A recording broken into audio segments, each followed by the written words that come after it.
We're live again with the 46th edition of Stream. Just a quick update. I've got some stuff in real life, so I might not have a stream every Saturday, depending on real life stuff. So, boo. So I might have to move depending on stuff, but I'm gonna keep doing these streams. It just depends on my butt. how it works. Yo, can you hear me now? Yes, we can hear you. I'm so sorry you walked into my butt.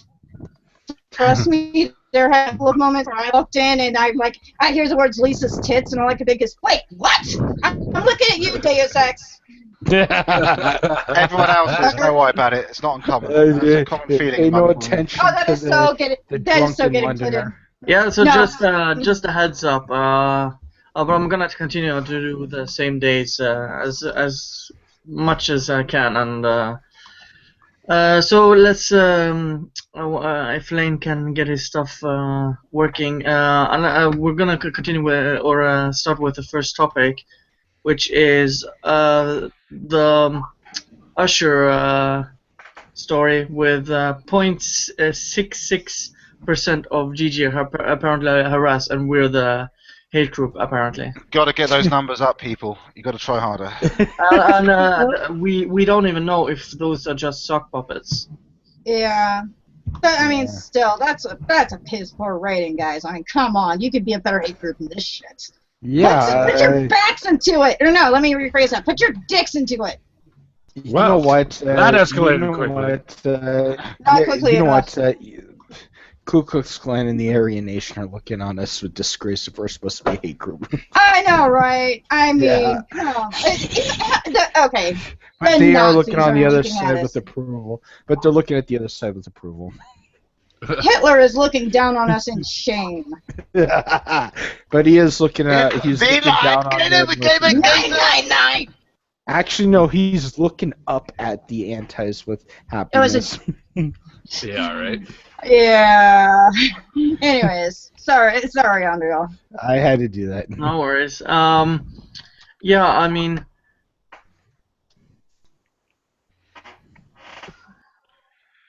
Uncomfortable silence. Well, let's all. Always good to enter. Hey, can everybody see that link I put up? God Yeah, damn it. I was looking at it a minute ago. Well, let's Yeah, go over that. I can read the article which Usher. The research, by the way, is by one of the darlings of the anti-GG, which is WAM, Women Action Media, I think it's called. Yeah. By Billy D. Yeah, and 0.66% of let's see how it is. I can screen share probably. 0.66% of all harassing tweets had GamerGate on them. That's it. Accounts. It wasn't just Accounts, tweets. yes, okay. Accounts. So let me screen share this shit. Hang on. You guys hear that? In the distance. Just the screaming of a narrative dying. My God. A million SJW voices cried out in terror and were suddenly Well, silenced. there's one thing on here that does not make any sense to me. It says most reports mentioned a single alleged harasser, 0 counts, 10. What? What? 0 out of Excuse me. 10. 0 out of look at 10. that. He looks like a lady, not man. Angry Joe, Review Tech USA, Alpha Make a Sin at the tops. And here we see unconnected to GamerGate, Oh. 88%. Yeah. You know what? That's damning. On the auto blocker list. Well, it was such a fine piece of software engineering. It's inconceivable. I how mean, it could possibly fall so Obama and hard. KFC are on it. And you know what? That's just how do I put this? That's basically just the harassment that the people claim is harassment. I'm not sure if it's actual genuine harassment. We gotta look at it like that. No, man, if Obama's with us and he's part of GG, period. Come on. Yeah, I'm just. What's like the other thing? The block list is Oh, hey, supposed there's to be me. also a blacklist. My picture's like right. No, my picture's like right there on the little. Yeah, I'm the one in the middle. Yep, that's me. Sorry, I just figured kind out how of to missed screen that. share. Woohoo! Yo, let's go over this. We'll talk about it in a minute, dude. Alright. Let's go over. Okay, what am I looking Well, here, as mentioned in the report, the Gamergate controversy, notable for its connection with harassment on Twitter, was ongoing at the time of data collection to check the influence of Gamergate on these findings. The authors investigated the proportion of WAM reports that it could be linked to Gamergate. Reports to WAM constitute a much wider. So this is a third party who actually did this for WAM. It seems like. Reports that could be linked to Gamergate reports to constitute a much wider range of harassment than the Gamergate controversy alone. 88% of allegedly harassing accounts, 538, were not linked with Gamergate. Among the 300 genuine harassment reports submitted to WAM, hate speech and doxing, releasing private information were the most common, with 19% of cases representing. Well, what the fuck is doxing nowadays, anyways? Is it just names? Is it address, phone number? What? Well, if we stick to the original way that doxing was meant to be represented, it would be all personal information. However, now people are saying, "Oh, they got my real name. They doxed me. Oh no." when I think of doxing, I think of like you're putting their house information up, you're putting their credit card, Yeah. security numbers. Yeah, Yeah, but see, that's all personal information. Which Now, if you just go, "Oh, I got my major, major cases were. I mean, the representative reports that didn't fall neatly into any of the categories offered. 20% of the harassment was hate speech consisting of sexist, racist, homophobic content, while 22% harassment was doxing related. Let's see. Yeah, here we go. 9,844 accounts on the GG Autoblocker list, 538 harassers. 12% of these harassers, 65, were on the GG Autoblocker list, thus related to Gamergate. 65 of them. 9,844 accounts on the Autoblocker list were harassers. And thus related to Gamergate. So I guess KFC is related to Gamergate, eh? Anybody on that list is somehow related to it. Ask any other motherfucker. Hey, you know what? I will say this about KFC. They make some damn tasty misogyny. yes. So you Turkey have at its best. the empirical proof that 0.66%, not even a fucking percent, but 2/3 of a fucking percent, which we don't know which accounts they are. If they were anti-GGers just posting in the hashtag, or if it's suck puppets, or we don't even fucking know. And 0.66% of Gamergate related accounts were harassers. Real quick, this is my message to anyone who is trying to push that narrative up until now. You know nothing. Yep, pretty much. You are eternally doxxed, Brian. Yeah, Eternally doxxed. in this analysis, we assess the proportion of reporting activity associated with Gamergate. We use the most inclusive available data set of potentially Gamergate. So that means they try to make the widest search possible, and that's what I'm reading into it. That's what I was saying. Desex, do you agree with this? Yes, that analysis sounds appropriate to me. I mean, yeah. Proportion of reporting activity associated with Gamergate. I mean, that could be as broad as you want to make it, pretty much. Yeah, pretty much. It's very what, that ill-defined. right there, this right here, this is what's gonna kill the careers of a lot of these people on the internet. Their it's already careers started. have been falling- No, their careers have been falling even before this. Like Adam says, so for instance, let's use him as an example. Tara Long is anti-GG, and her career was falling because everybody got tired of our freaking reviews on what's the website? I forgot what the website's called, but everybody got tired of her reviews. But yeah, Adam Sessler, for instance, he's retired now, and he starts jumping in on this, churning on everybody, doing the exact same things Jack Thompson is doing. So Jackie boy. I just want to say real quick since I'm looking at the chat. Brian, you doxed yourself, sweetie. Come on, I expect you guys to be smarter than that well, shit. here Yes, we're sir, continuing with this.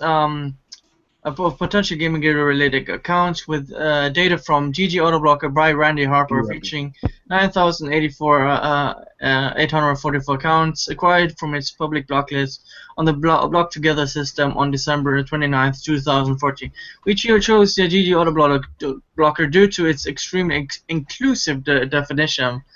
Yeah, that's putting it mildly.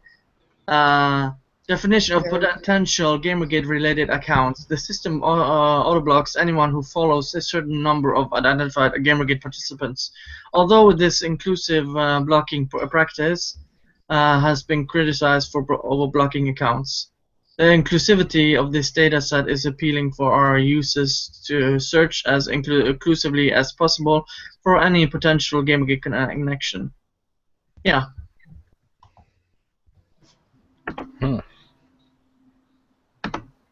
Well, okay then. Yeah, here he has a small update. For clarity purposes, the report was peer-reviewed. Peer-reviewed, motherfuckers.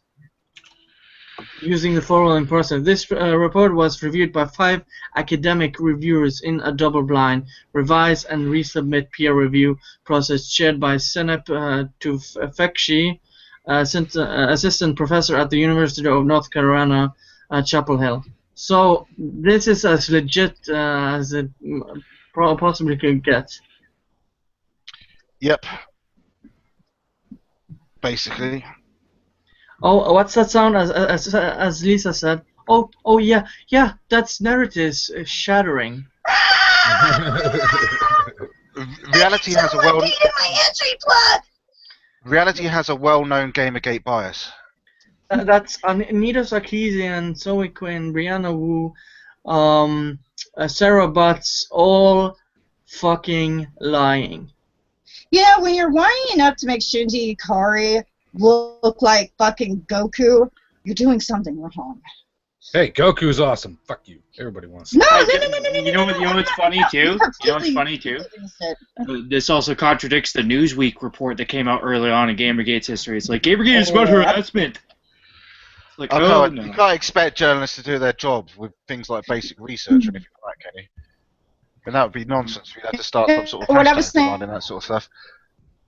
That's the way the world fucking works, apparently. And here we have the most damning quote.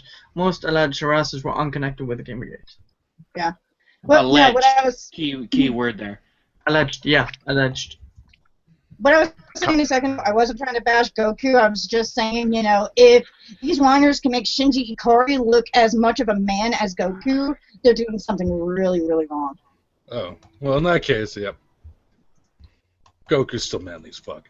Amazing. No shit, it's fucking Goku. I have no opinion.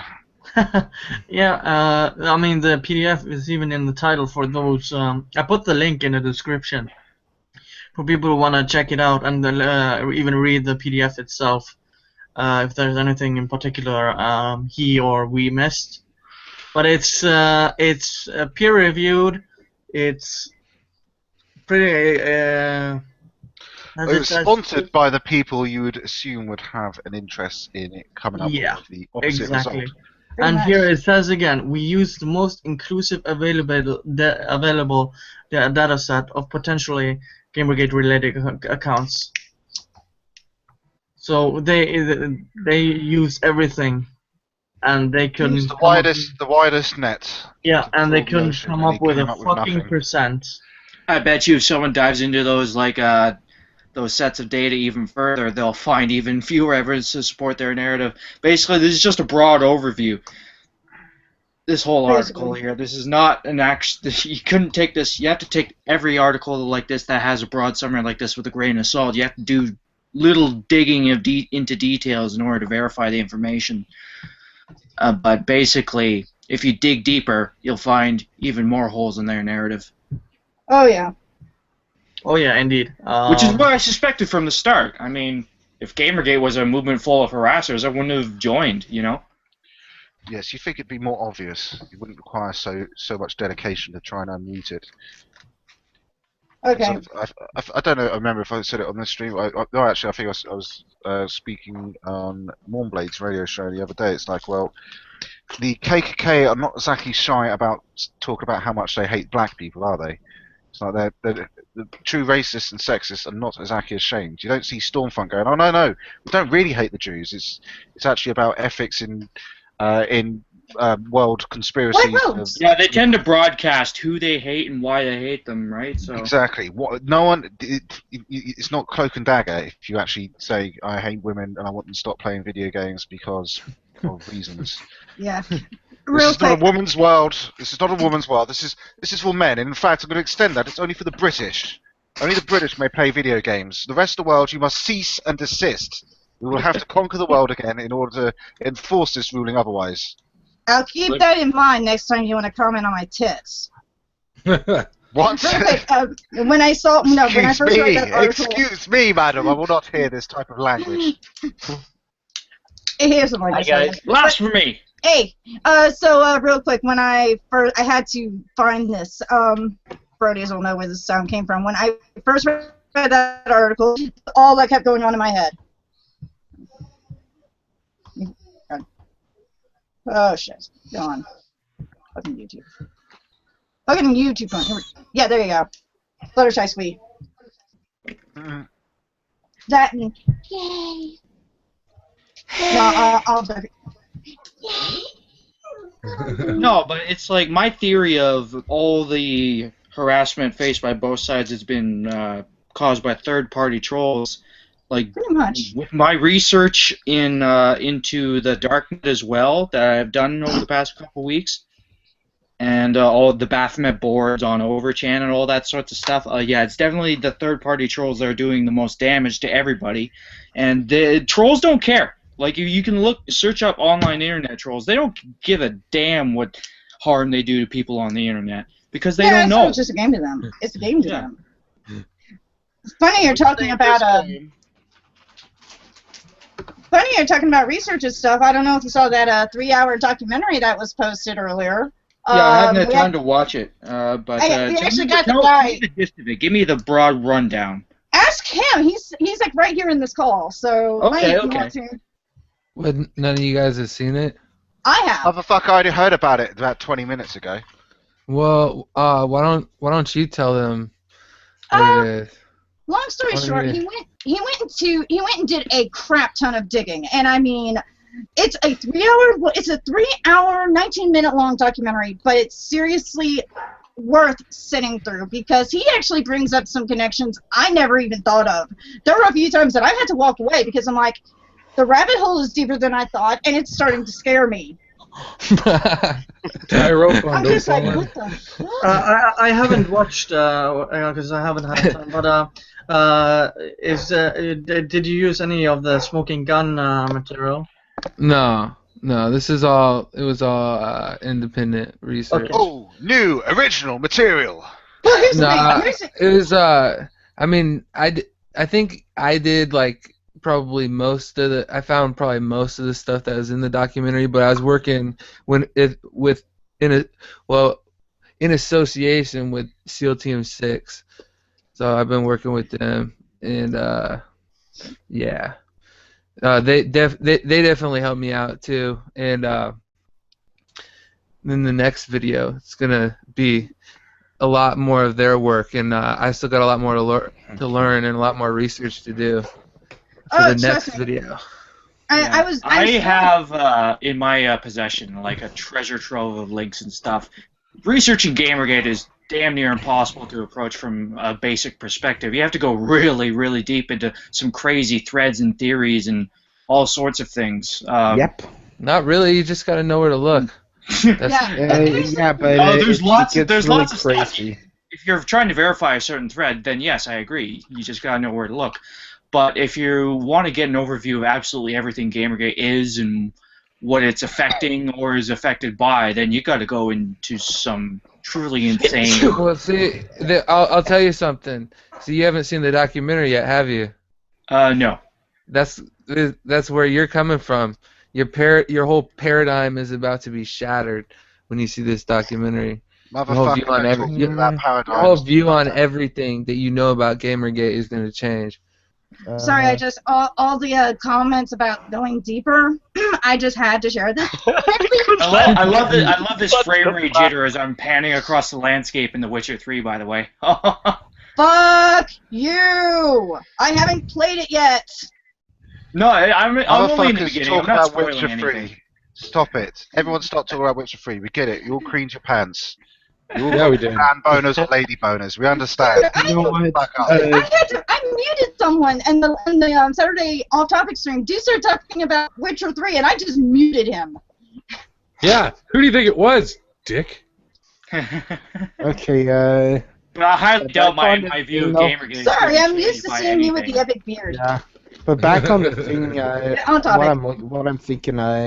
what I'm thinking of, yeah, it could change our minds about the Gamergate things, but we knew this stuff was here for a long time. Well, here's the thing, Leon. There's this, along with the video, there is a companion piece. It's this huge torrent. And I mean, you guys saw me downloading it earlier, that has so much different information in it, including 40 hours of video and audio that go into this whole thing and put together connections I never even thought of.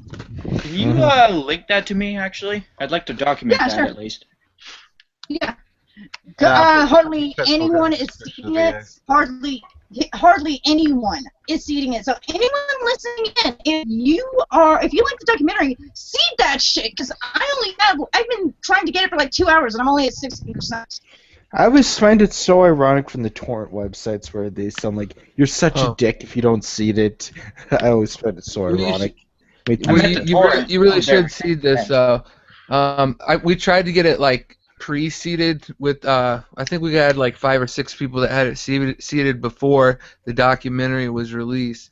But yeah, we definitely need help with seeding it. I mean, it's 32 gigabytes, so like, please. Well, it's not the latest Game of Thrones episode, so it's going to be more difficult to get people. It should be like a Gamergate responsibility to seed this thing right now. That's what I think. But no, I will give credit where credit's due. He's gotten so much fucking information on this whole thing, so it's definitely at least worth a look. Can we add a recap? A small recap. We have a link as well, because I don't even know. Yeah. Like I just posted the link. Yeah, I was asking for that torrent link you were mentioning. Yeah, hang on a second. Let me go back. There we go. Can't seed what you do not have. There you go. Thank you. Okay, I'm gonna be. This won't kill my Mac, will it? Please don't kill my Mac. Your Mac's already dead on arrival. You'll be put in a database though, because they're sniffing all the IP addresses though from the torrent. So I've got the bloodhounds. If you want to be on some government dissident list, then do it. But well, it depends on which government. Which government? Dumbasses. Which government? Yeah, that's a good question actually. Which government? All of them. The New World government. All of them. Okay. The Witcher government.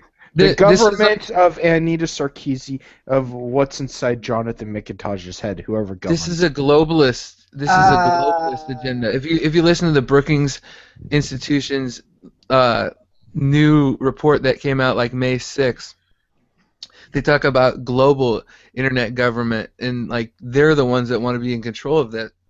The globalists. I mean. I will say this, as far as a lot of the women, me and Ty have been kind of having this running joke for a while, and I want to share it with you guys. Whenever a woman has some nefarious means or whatever, we like to say that she has a vagina.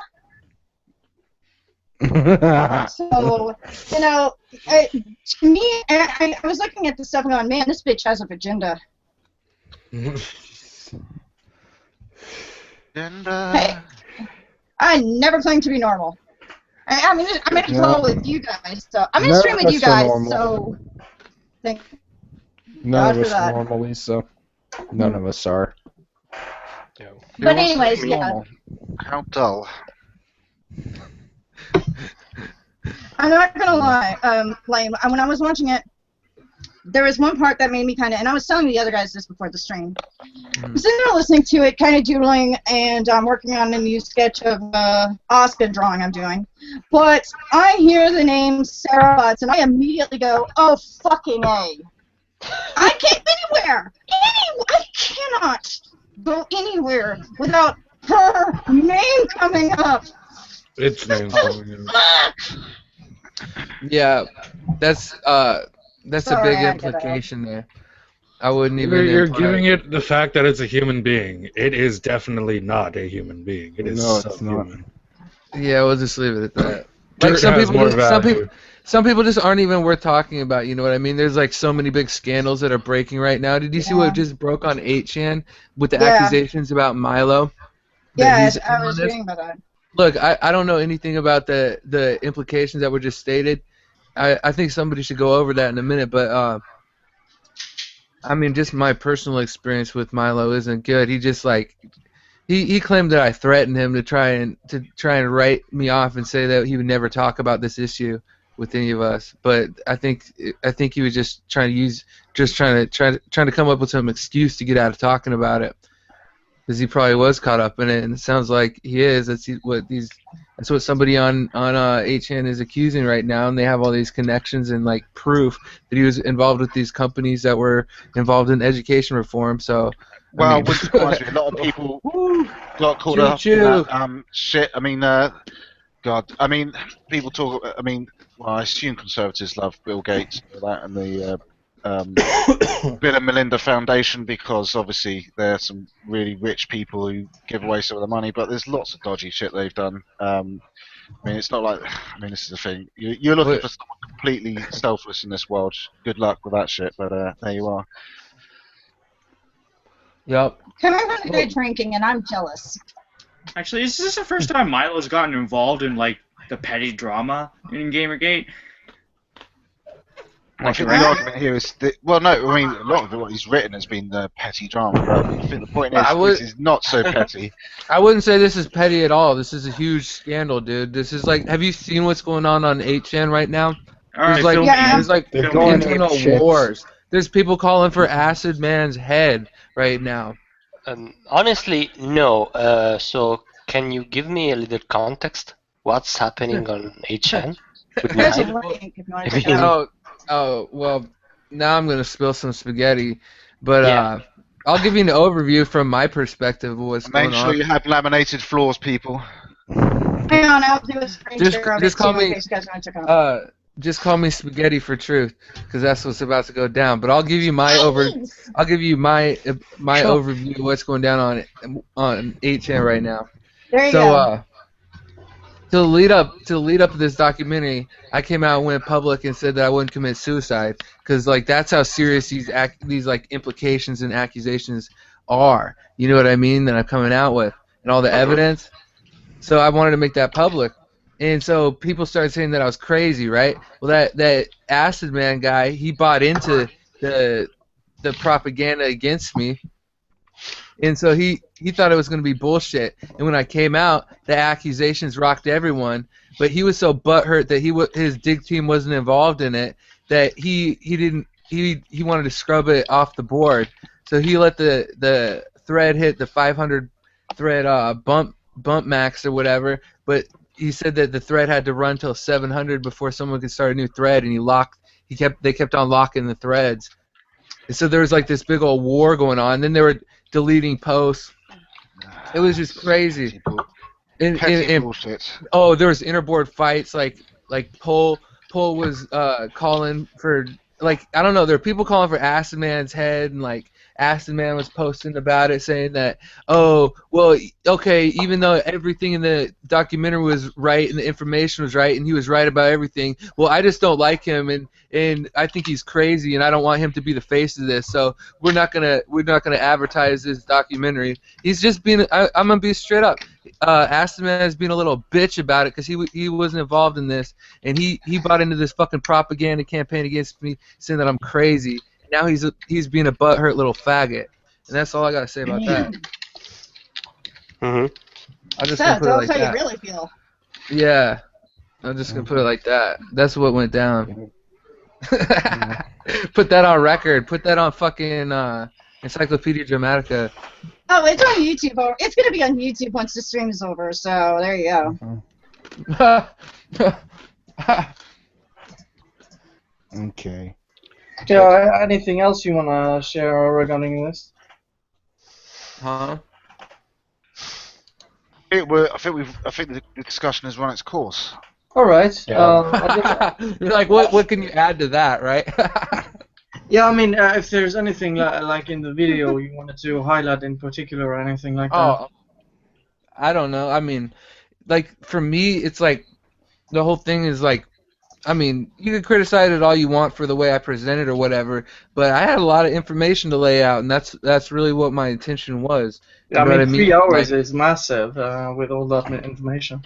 But you gotta realize, I mean, here's what you gotta realize going into it. I don't know how to make movies. I've never made a movie before. Like, I'm just like some guy, some researcher that like try to put some information together in a way just to present it to the world. You know what I mean? So just remember that going in, and you'll probably enjoy it.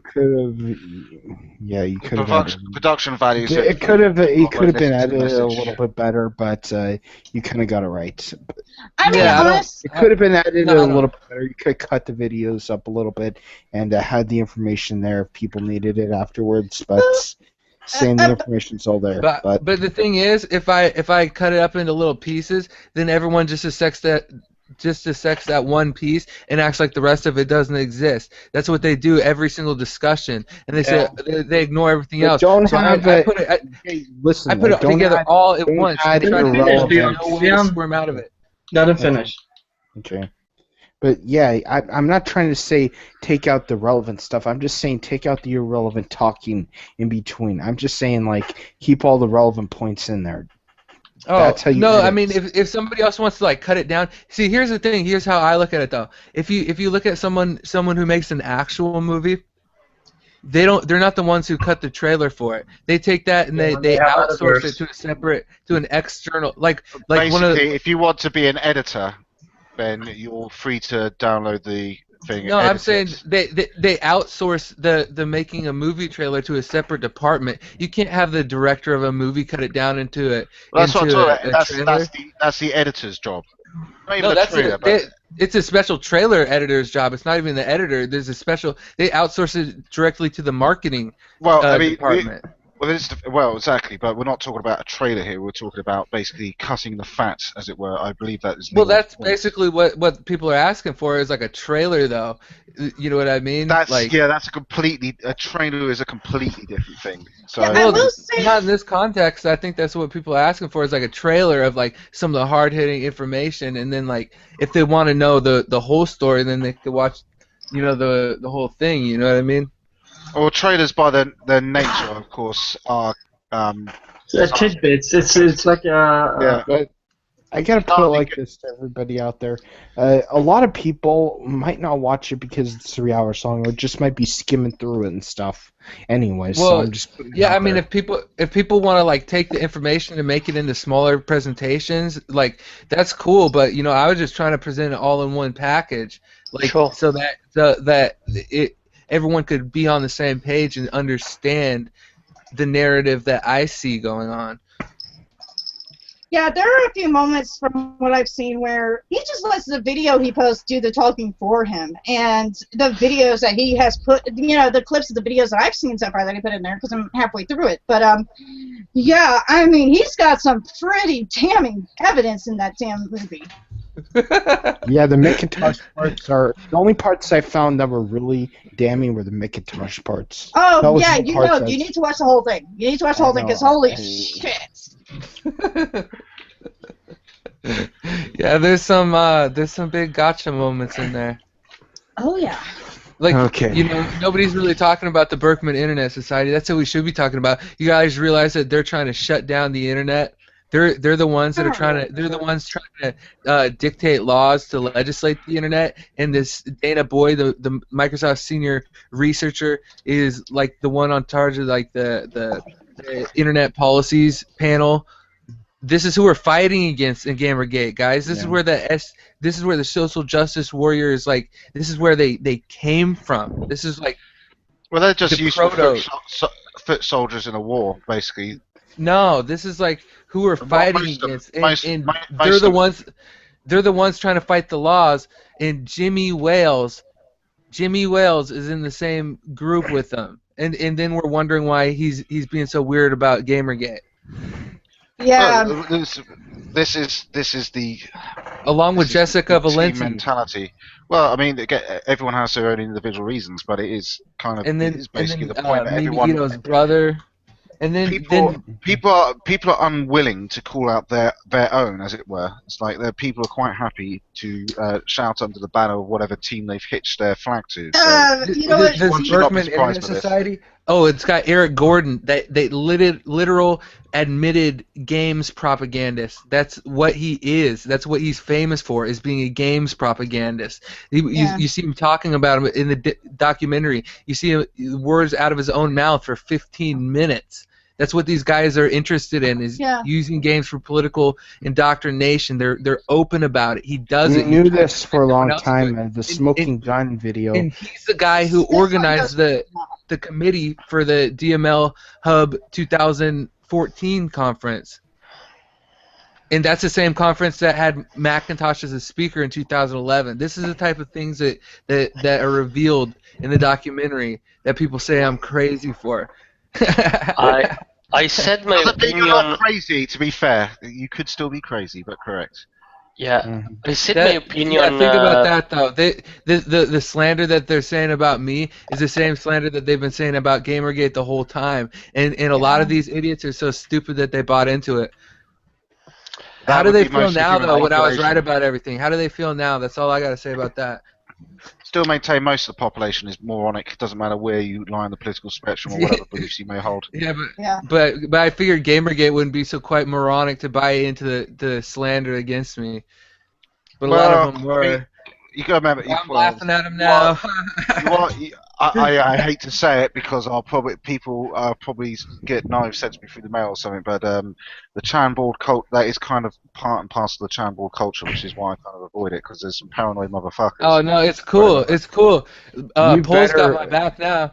Pole's all convinced that they're gonna kill me. So Pole has my back, knows that I was legit about this now. GamerGate, a lot of them are still butthurt that I was right about everything and they were wrong about me being crazy. So we haven't seen the end result of these bombshell repercussions. Right. The important thing is not the individual, but whether the information speaks for itself, because information does not require an individual behind it. The message speaks for itself. And why do you think there's so much drama right now? Why do you think there's so much drama? Everybody loves drama. People always love drama. There's nothing that more exciting. No, there's like a war going on. Like there's shills. They're DDoSing Pole on 8chan. They're trying to slide the board. They have spam bots going on Pole right now, trying to slide these things right now. There's crazy stuff going on right now. Yeah, I know about the DDoS. I have to say this right here. Just be prepared for the reaction videos about this, people that are going to disagree with you, because there are going to be people that are going to disagree with you, so you have to be prepared. Oh, well, they could try and dissect a stone cold facts and words from the very own mouth, because that's what the presentation is words from the very own mouth. So how are they gonna refute that? True. That's a very good point. Yeah, but I'm just saying, just don't go crazy if someone disagrees with you. Okay? I'm just saying. That's life. I've seen a lot of people in GamerGate lose their freaking minds because people disagree with them. Oh, no, so, I have a lot of haters right now, and I'm just laughing at them, you know? Haters gonna hate. Pretty much. There's some people in GamerGate that will go a little too far. I'm just giving you a heads up right now. Yeah, it's all good. I'm stoked. Apparently, Partisan Girl, isn't that like Syrian Girl? Apparently, she wants to interview me coming up soon, so I'm stoked about that. All right, quite an attractive lady. Even if she is a terrorist, I assume. Well, I don't care. No, she has a huge audience. You know what I mean? I'm not like you know, I'm not concerned about her looks. I may be being facetious. This is just No. dry British humour you may have to get used to. Man, I'm not used to your kind of accents. Well, Oh, just no. access a shitlord, so. Yes, I am. Certified. Grade A. Finest British beef. Is that where you live right now? I certainly am I am your former overlord and master, you dirty colonialist. And I am yours. Fuck off. But you're not. It's true. It's true. You're not. Come on. The Romans, they were within St. Peter's Church or something, and they all died because of the Germans or something. The Germans took over, and the German was the Holy Roman Empire for a while. I don't know. It's all Europe is messed up, man. That's all I know. Okay. But we're getting off topic massively there, talking about European history. As fascinating as it is. So, next topic. Yeah. Is there any? I just wanted to say, is there anything you wanna last words before we move on about the video or anything regarding the video? I need to see it. I never seen it. Same here. Check it out. See what's going on. All right. Yes. Lane, do you wanna say something before we move on? No, I thank everybody who helped me making it happen. That's all I gotta say. All right. Yeah. SEAL Team 6. Yeah, SEAL Team 6. That's my boys. Yeah. Let's move on to the next topic, which is I'm gonna post the links all over again. I saw this and I thought it was quite humorous. It's Brianna Wu getting caught in a massive lie. Yeah. My question is, when is she not getting caught in a massive lie? That would be fucking something interesting. Yeah, She's but not speaking or tweeting. This is actual slander. I mean. Oh yeah. I came in, I heard Brianna Wu, and I'm like, please tell me they're talking about what I think they're talking about. Yes, they fucking are. Okay, Brianna Wu, just a little, if you ever hear this, just a little bit of, advice, and it's sad that you're much older than me, and I have to tell you this. If you're gonna try and spin a lie of a narrative, don't mention the real name of the actual fucking district attorney. I mean, seriously. Here's the quote itself. Brianna Wu talking or writing. Terrifyingly, nothing has been done after Elliot Rodger. Of course, we have to include Elliot Rodger. We know that we know these threats have been taken seriously. Does anyone have to die before law enforcement does their job? The man in the tape. Well, if you're referencing Elliot Rodger, I guess kind of people already have died. If you're gonna go with that fucking frame, so True. Okay, whatever. The man in the tape above has called my house repeatedly. When my husband picked up the phone, he whispered in dark tones to him about his plans to murder me. Why the fuck isn't this? That sounds kind of racist to me. What the fuck? What? How do you whisper in dark tones? What the fuck are you talking about? The blacks. Oh my god! Just as terrifying as the threat itself is a feeling of helplessness. Any time I contact the law enforcement. Well, there's nothing really that law enforcement can do. I mean, if they could do something, GamerGate would have been like. No, the thing is, she didn't even report this fucking thing. Yeah, but even You've got to wait to the end for the punchline. You've got to wait to the end. Ohio prosecuting attorney Ron O'Brien can be the man to step up and take a stand against GamerGate on behalf of women everywhere. Ron O'Brien, in this case, could not be more clear. The evidence on the tape speaks for itself. You have it in your power. To subpoena his name from phone records, and here is the thing itself. I've received an email from you, Brianna Wu. A police report or investigation as to Brianna Wu has not been filed or referred to this office. That is the normal method to report a crime, because an investigation or seek a prosecution. Brianna Wu has had no contact with anyone in this office or the cyber stalking unit of the city prosecutor's office. Brianna Wu has not provided any evidence to this office. Yeah, surprise, surprise, including any tapes or phone calls allegedly received. Brianna Wu stated online that the alleged caller could be identified if a subpoena was merely issued, yet a cell, landline, or phone number is not in possession of this office for that purpose. And the proper method to accomplish that is through the law enforcement, not online posts. Oh, dear. Oh, shit. Okay, hang on. I got the original article that they're referencing up. Okay, let me read this real quick. Unless your name is Brianna Wu, please stop calling Franklin County Prosecutor Ron O'Brien. The boss video game developer plans to do just that on Friday. Since Wednesday, concerned people have been calling and emailing the prosecutor's office in response to an online essay by Wu saying that O'Brien had not acted on explicit rape and death threats originating from the 614 area code. However, no criminal complaints in Columbus or even within the county. O'Brien told me via email Wu never contacted him, and the office has received no recordings or phone numbers to investigate. It sounds like a miscommunication, Wu told me Friday. I don't want to pillory people into law enforcement who are doing the best they can. Wu told me her staff filed a complaint with the authorities in Ohio, but it appears it went to the wrong agency. Wow, Brianna, way to throw your friends under the bus, you cunts. I never asked people to call or swamp him. She said that could have been worded better. Oh my god. Yeah, we could continue. Where did I leave off?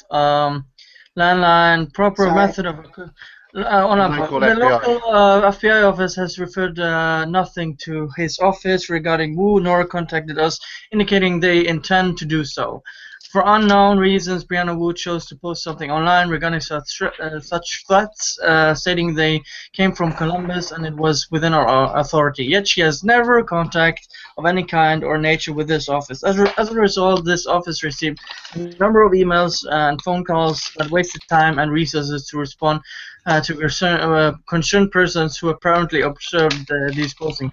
So she basically just wasted money of the office as well. Well, I mean, she's been wasting the money of how many news organizations now? Well, I mean, that's their. Well, you see, that's their news organisation. That's their money to waste. But if you're wasting police time, that's time that can be spent on actual crimes. Yeah, so she could basically be an actual rape that occurred, and a woman's trying to press charges. They're not going to handle that because they're going to be handling this freaking case because this. No. I don't know how much time they spend on these allegations. I mean, well, it's what they're talking about. It's not so much this particular allegation, but other people then saying, "Oh, my friend Brianna Wu on the internet, you haven't done anything about that," and they're going, "Yeah, what are you talking about? Because you haven't said anything." Yeah, or they'll probably say it more like, "Yes, thank you very much for your call. We'll look into that. Put it down. Phone rings again. Pick it up. Have the same bloody conversation with some other person. Go through this about 100 times." The thing is, okay, and I seriously don't think she would ever actually put in a police report, and here's why. Because then they would be looking into her as well. And I can only imagine the shit she's trying to hide. If it's anything like any of the other big name antis that we've, fought against, whew. Well, if you want to denounce someone for threats or internet harassment or whatever, considering the way she started dealing with GamerGate was through a false account, posing as a GamerGate supporter. What was the name? Dude Bro something. Something as hackneyed and as cliche as you'd find on any hackneyed and cliched Hollywood scripts, which will be inevitably made about this whole scenario. I mean, the way she started dealing with GamerGate is textbook whatever she's accusing GamerGate of doing. So how can she possibly accuse seriously GamerGate of doing anything? See, here's the thing, though. Well, like I said, if Stephen Totilo hadn't accepted her explanation or on the original tweet verbatim, it's like, oh, GamerGate. I thought it was about ethics and games journalism, guys. And then Stephen Totilo says, oh, GamerGate threatens Brianna Wu. Ah! Well, see, here's the thing. She was doing this shit long before GamerGate. I mean, there is proof of this. Hang on, let me do a quick screen share because I got the. Here we go. This was posted. When was this posted? It was July the 1st, 2014. By the way, at Patrick Klepek and Jeff First, whatever the fuck that name is, your reader sent me 7 rape threats in January. Yes, there you go. Yeah, so she's been doing this shit long before GamerGate was even, long before the conspiracy was even a thing. Take a look at this as well, and the rest of the article. She tweeted out. Also wanted to say it's look. Oh, you talked about it. Oh, never mind. Also wanted to say it looked like it was a miscommunication that caused this report to fall through the cracks with the Colombia DA. Wow. Because it's never your fault. A miscommunication, which apparently it's like, oh no, I did take my staff first. First thing I do is not call up the county officer. Well, you know, there was this report that was sent through to you guys, and I quite like it if you took it seriously to go, oh well, sorry, that's our mistake. It's no, these goddamn misogynists and these police stations, they don't give a shit if I get raped and killed and bombed and that was a damn good country accent, dude. I gotta give you that. That was a damn good country accent. Here's how the mix-up happened. Yeah, you're fucking right. Oh. Wu gets so many threats, she said, that she has to have employees to handle the police. That's a sweet job. Wow. Every single one, she'll say this. She'll say this wonderful phrase. Oh, GamerGate threatened me again today. GamerGate called me on the phone today. I answered it in the middle of a conference full of other people. Hello, hilarious. Okay, here's GamerGate speaking. Okay. This is GamerGate speaking. A random person talked to me on the street. GamerGate. And thanks, GamerGate. House. Well, and apparently the one in this case was misdirected right before a change in the person who did the job. Yeah, fucking right. There's a psychological cost. Oh my god. Actually, I can believe that because I imagine the staff that she employs to handle her death threats are probably rotating all the time, going "fuck this shit, I'm leaving." Yeah. There's a psychological cost to constantly reading and hearing and seeing information from people threatening to kill you. She said. Not that stops her banging on about it. It's apparently so triggering she doesn't mind self-triggering. Hey guys, I don't want to think about Brianna Wu banging anything, okay? Can we please not use those 2 words in a sentence anymore? Yeah, I try to be hands-off with some of it. Of course, you can't do it to your fucking self. For my mental safety. Jesus fucking Christ. I know. Implying she has mental health. Lol. Well, was it mental safety? So, like, I mean, your brain would. I mean, it's like something out of Scanners. I don't know if anyone's seen that, but it's got Michael Ironside, and that automatically makes it good. Like, you're going to be going over your head, and then your head's going to explode because of the intense hatred.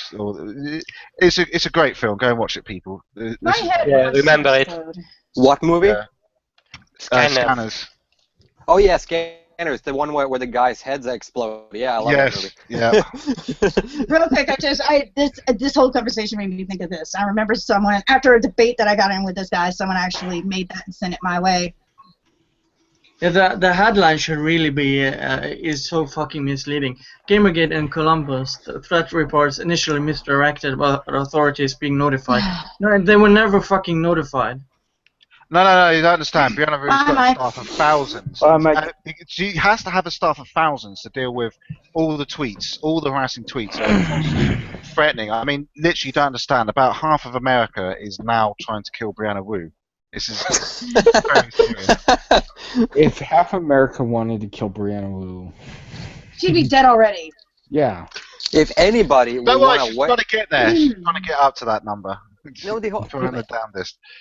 I mean, this is. I mean, I've been reading through this shit, and all I can think about is every time she speaks, every single time she actually opens her mouth and starts complaining about GamerGate or whatever. I mean, why can't we please just ignore this woman? Well, here's the funny thing, though. Recently, when I noticed that she had pulled her these GamerGates calling my phone again. Apparently, a couple of people that followed her actually kind of looked into it and point blank said, GamerGate had nothing to do. You know what? You're crazy. I'm going to stop paying you money.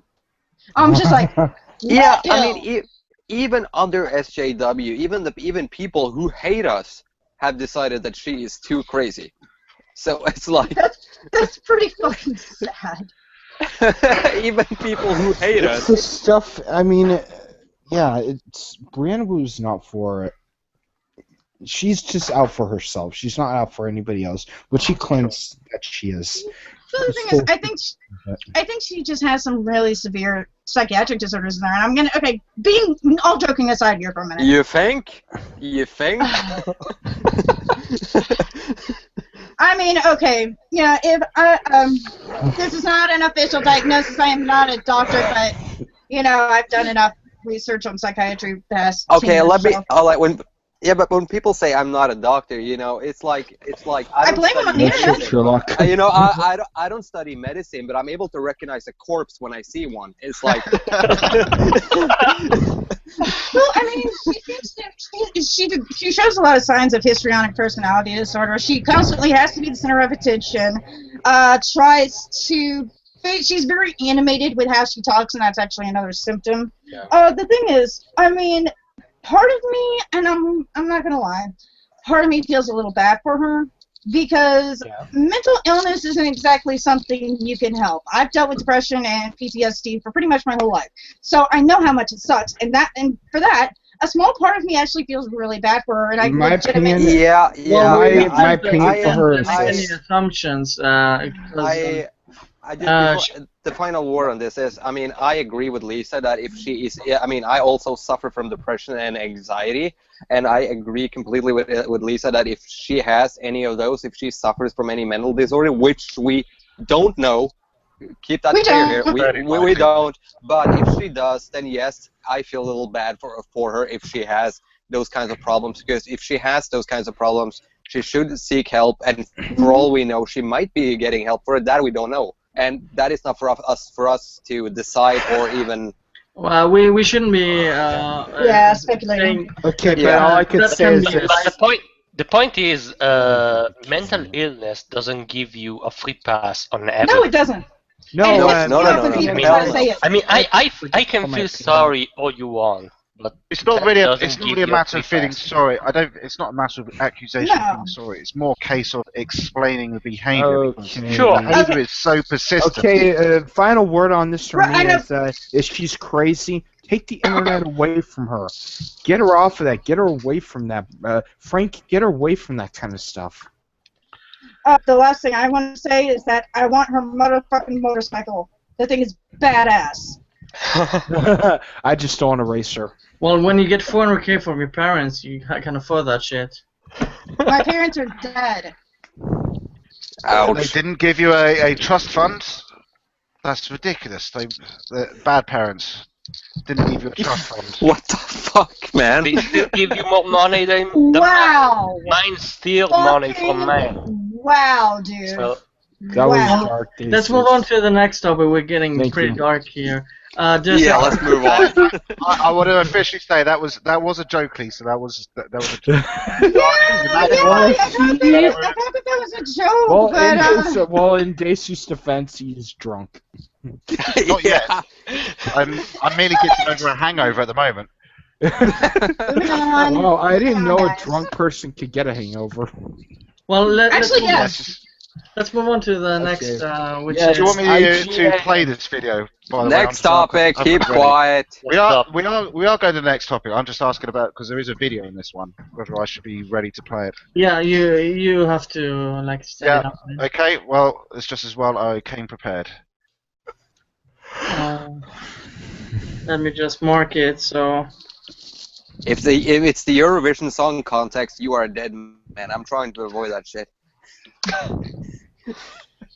No, it's not. I can introduce it. It's IGN again with the same people we talked about last time. Talking about some stuff. Oh yeah. the Suicide Squad thing, right? Yeah. Oh Christ, yeah. You can't spell ignorance without IGN. Goddamn.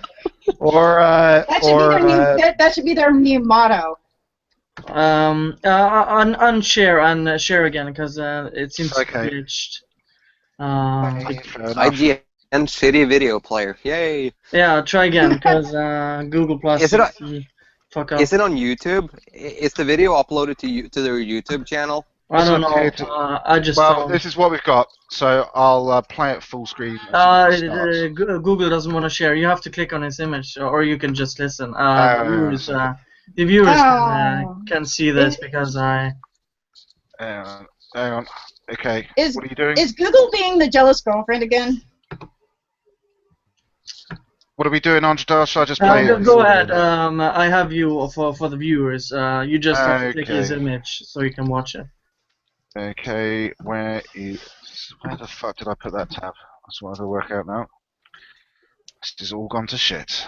Everything is ruined. Everything's over. Bloody tab. No.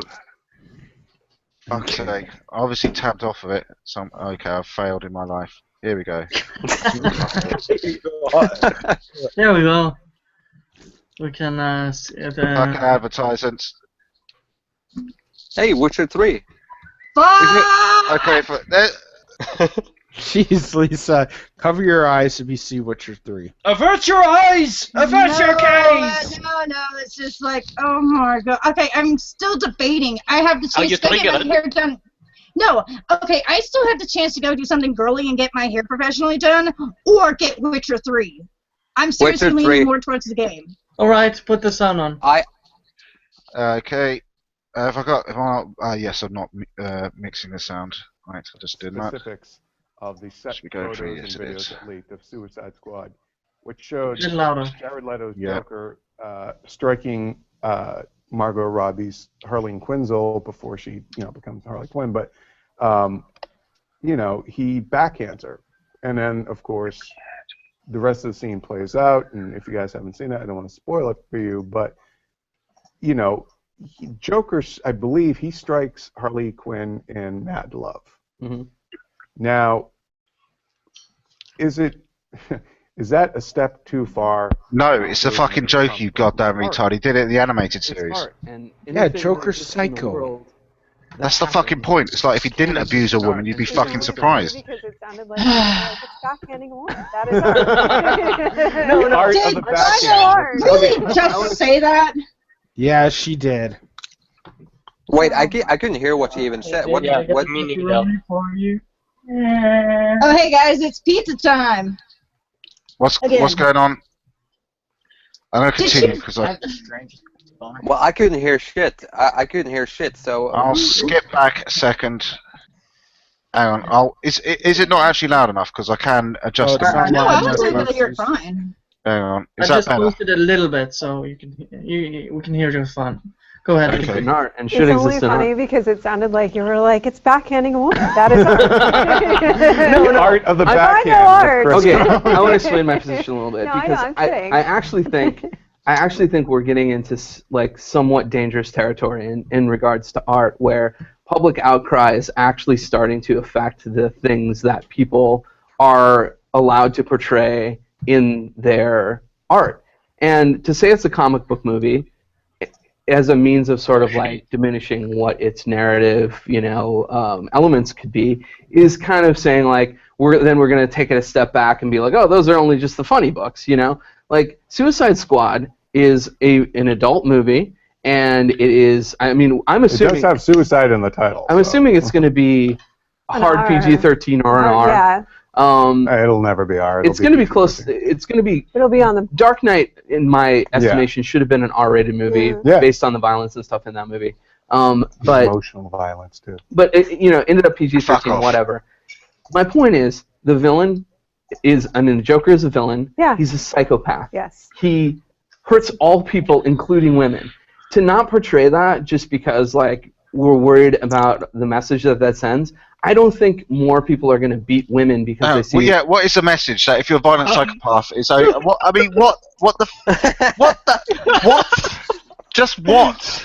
I mean, for Don't worry, fuck's sake. if you're a psychopath, it's perfectly. You are allowed to hit anyone if you're a psychopath. Can these people not hear themselves talking? For fuck's sake! Wait, villains can't be villains ever, because that would make that means they're promoting. I mean, it's fine. It's fine. Deliverance is fine. You can rape men and make them squeal like pigs as much as you like. But if you touch a single hair on a woman's head, then it's terrible. I mean, for fuck's sake, listen to yourselves. Jesus, I'm gonna continue, but I mean, goddamn. I mean, just goddamn. Are these people completely self-aware? Lack of self-awareness is unbelievable. You're just now realizing that? I think you realize the Joker is an actually like really, really messed up dude who doesn't care who he hurts, you know? But I think it's the fact that he hits her, and then, you know, no spoiler here, Harley Quinn falls for the Joker. I think it's a. Yes, because she's also messed up, you fucking retards! Jesus, that's how she was created. Fuck's sake! Breathe, James. It's okay, honey. Just breathe. Oh, God. I know. It's just, I mean, were these niggas even alive when I was watching Batman the Animated Series? Because I really want to know. Probably not. Motherfucker. Jesus. Mad Love is one of the best stories in the Batman universe, regardless of I know, right? any story. Well, the right? idea, I mean, the idea here is, I mean, if you take a look at, I mean, I'm guessing that most of us in here have seen the animated show from the 90s. I fucking grew up with that shit. Yeah, it's the best animated show of all time, and you want to know why it's the best animated show of all time? Because it's not a child show. No, not really. I mean, it has some really dark themes in it, especially. One of my favorite episodes is when, I'm going to backtrack a little bit here, but I want to explain because it's relevant. The idea here is that one of the episodes, he basically gets gassed or whatever by the Scarecrow, and he falls into this mental state where he sees his parents are still alive, and it's really psychological heavy. I mean, I was surprised by when I watched it years later how this is some really powerful imagery right here. Well, that's what Batman is. Yeah, I mean, but they don't sugarcoat it in the animated series. I would actually go as far as to say it, and what they're complaining about. The animated series is more grown up than fucking Batman and Robin and Batman Forever. That's how fucking grown up the animated series is. Because Warner Brothers wanted to market those movies to kids, and everybody realizes that. And it's basically because the animated series is basically, oh well, we'll just let these guys get on with it, and they produce some stuff that as a kid I loved, as an adult I still love, but I love it on another level. Details about that series, though, if a lot of people know this, but in case you don't, instead of like animating on traditional backgrounds and cells, they actually animated on black construction paper. Yes, it is. I mean, I did know that. You can tell the entire style. Yes, the style is completely unique. I mean, there is. I mean, yeah, we could wax about the series probably all night. I imagine all of us. Let's continue with the video. Yeah, let's get. Yeah. All right, best episode. Like you would explore in drama and all that, and I'm not advocating that.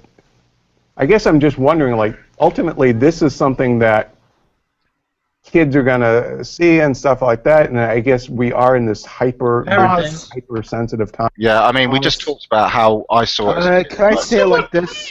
They just said that this is going to be a mature-rated movie, and they're a mature movie for PG-13R, and then they say, think about the children. Bull freaking shit. Yeah. This is they really contradicted themselves. Children from viewing porn on the internet. I wonder though. Okay, do they think that they will get relationship suggestion from the Joker? Oh, it worked for the Joker, so it will work for me. Well, this is the thing about when people talk about the projection of senses. It's like I was actually just watching a documentary series about Monty Python. It's like a 6-part. Each one is about an hour long, and I was watching all of that. And there was one episode where they were talking about the how the censors in one of the sketches. They said, "Well, you've got to lose the penis," and they were all going, "What the hell is he talking about?" And it's like, well, and then they showed a clip, and it's basically it's a severed arm. Like it's obviously a fake prop. It doesn't even look particularly realistic. But if you look at one angle, it does look a bit like a a penis. And it's like the fact that the censors saw a penis says much more about the censors than it does the show about anything the Python did, right? Yeah. Exactly the same here.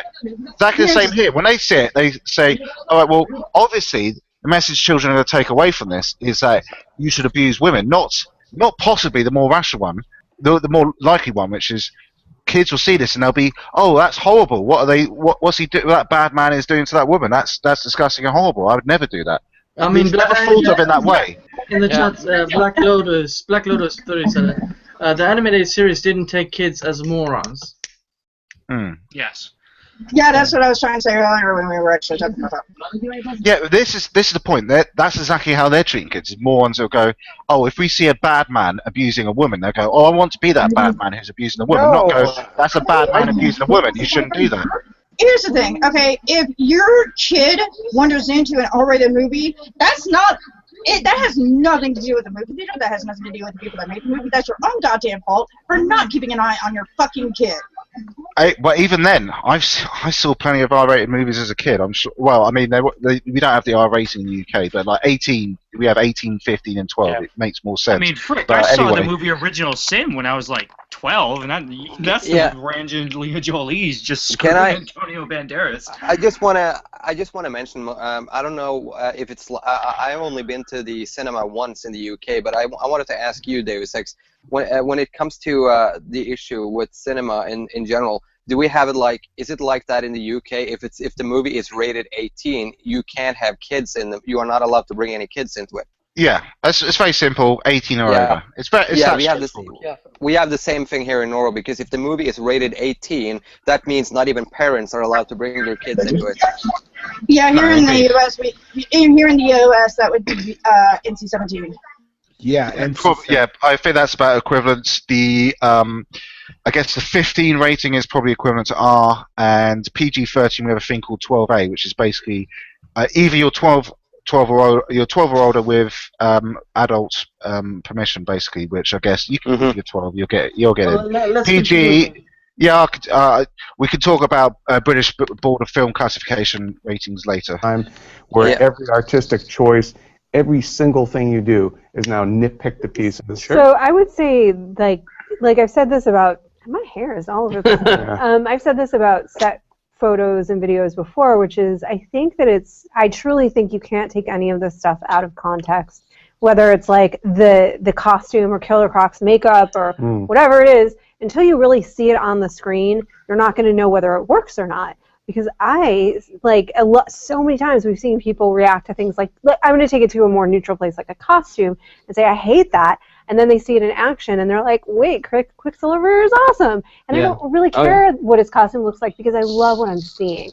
And so I think that it depends, like anything, it depends on the context. So I don't think that you can get one act of violence, this woman speaks a lot of sense. I like her. Our TV show is good or bad until you put it into the whole context of that film, that series, what it's communicating. In that moment, even you can see in the video that was released, the context is a little different than him just backhanding her. Yeah. No shit. The point is, he did that in the cartoon. Anyone remembers? Joker. Yeah. Joker's a psychopath. Harley Quinn.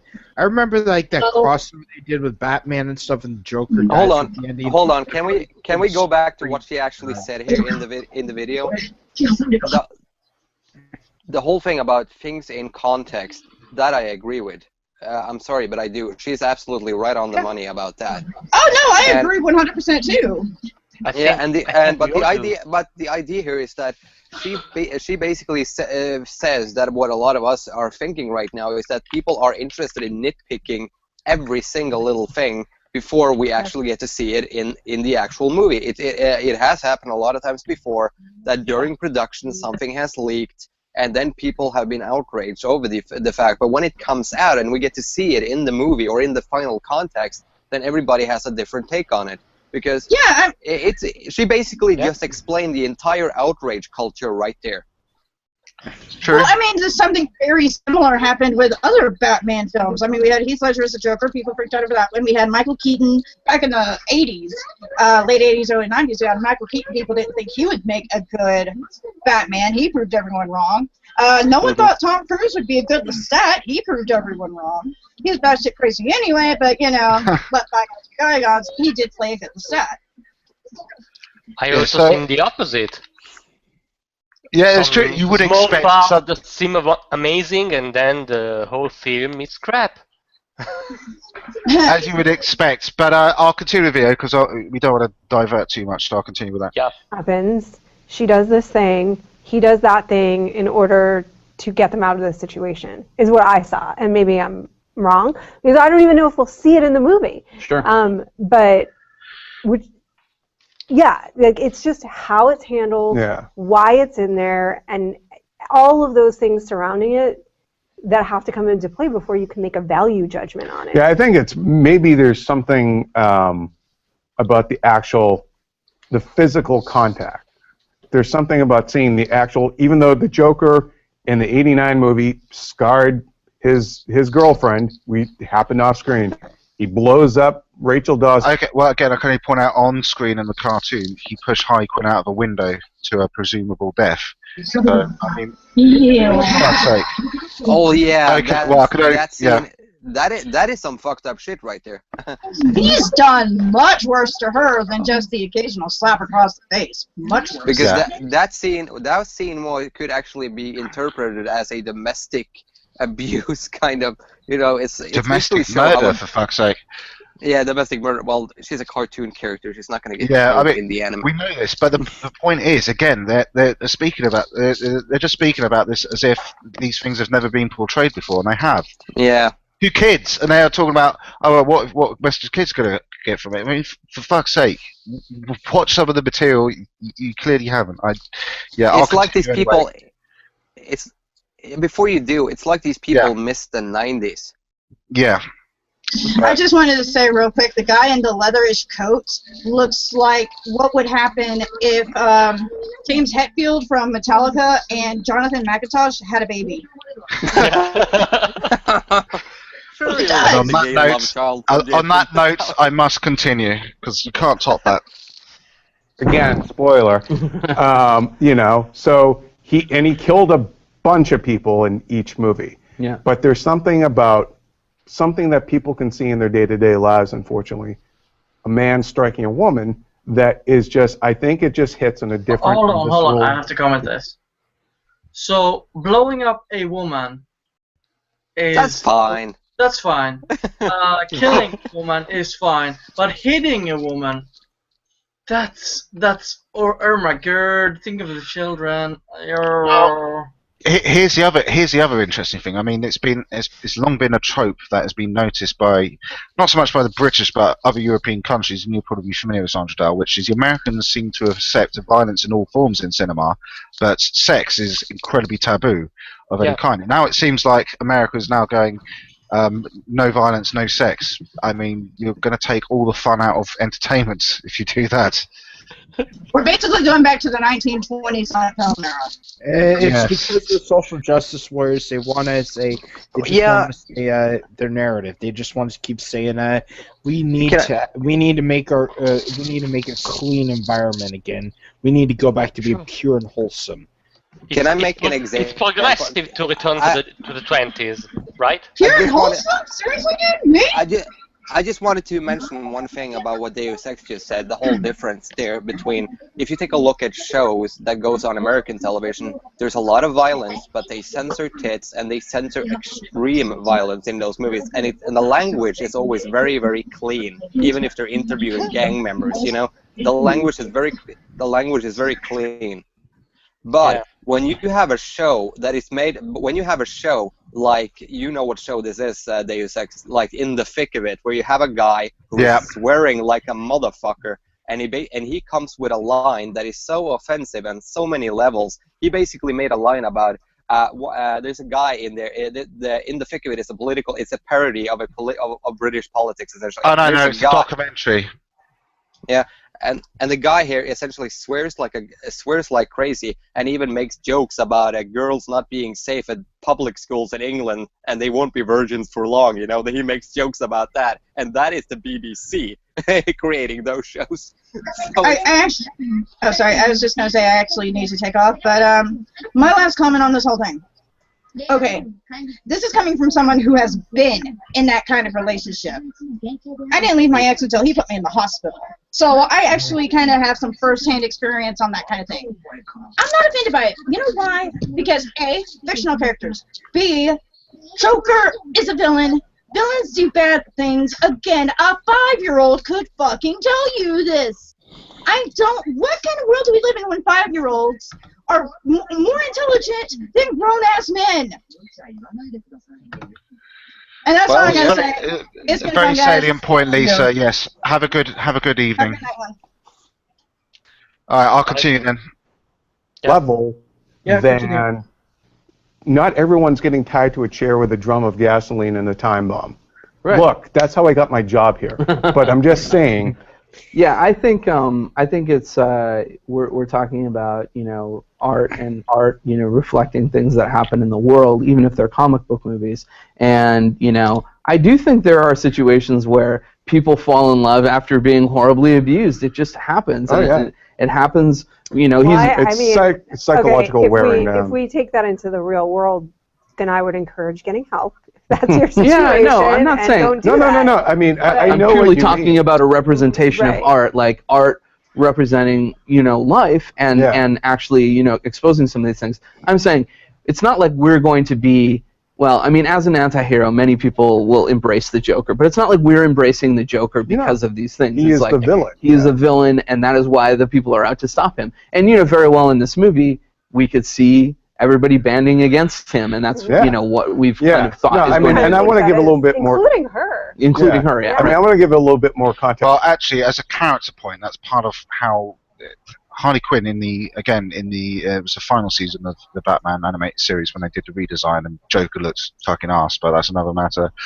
Part of the character, the tragedy of the character, was the fact that she was so completely under the Joker's spell, for want of a better word, that she is the ultimate tragic character. As much as she is a villain, she is also a complete victim to the Joker's psychological breakdown of her. And she was obviously, I mean, she asked for it basically because she wanted to initially, as a doctor in Arkham Asylum, to have the Joker as a plum assignment. It's like Hannibal Lecter and Clarice, but instead of Clarice at the end of it getting the help of Hannibal Lecter and putting away this what was he called, Buffalo Bill, instead Clarice falls in love with Hannibal Lecter and participates in helping him eat people. That's kind of that would have been a weird ending to Silence of the Lambs. Oh, indeed. But I mean, that's basic analogy. That's why. I mean, it's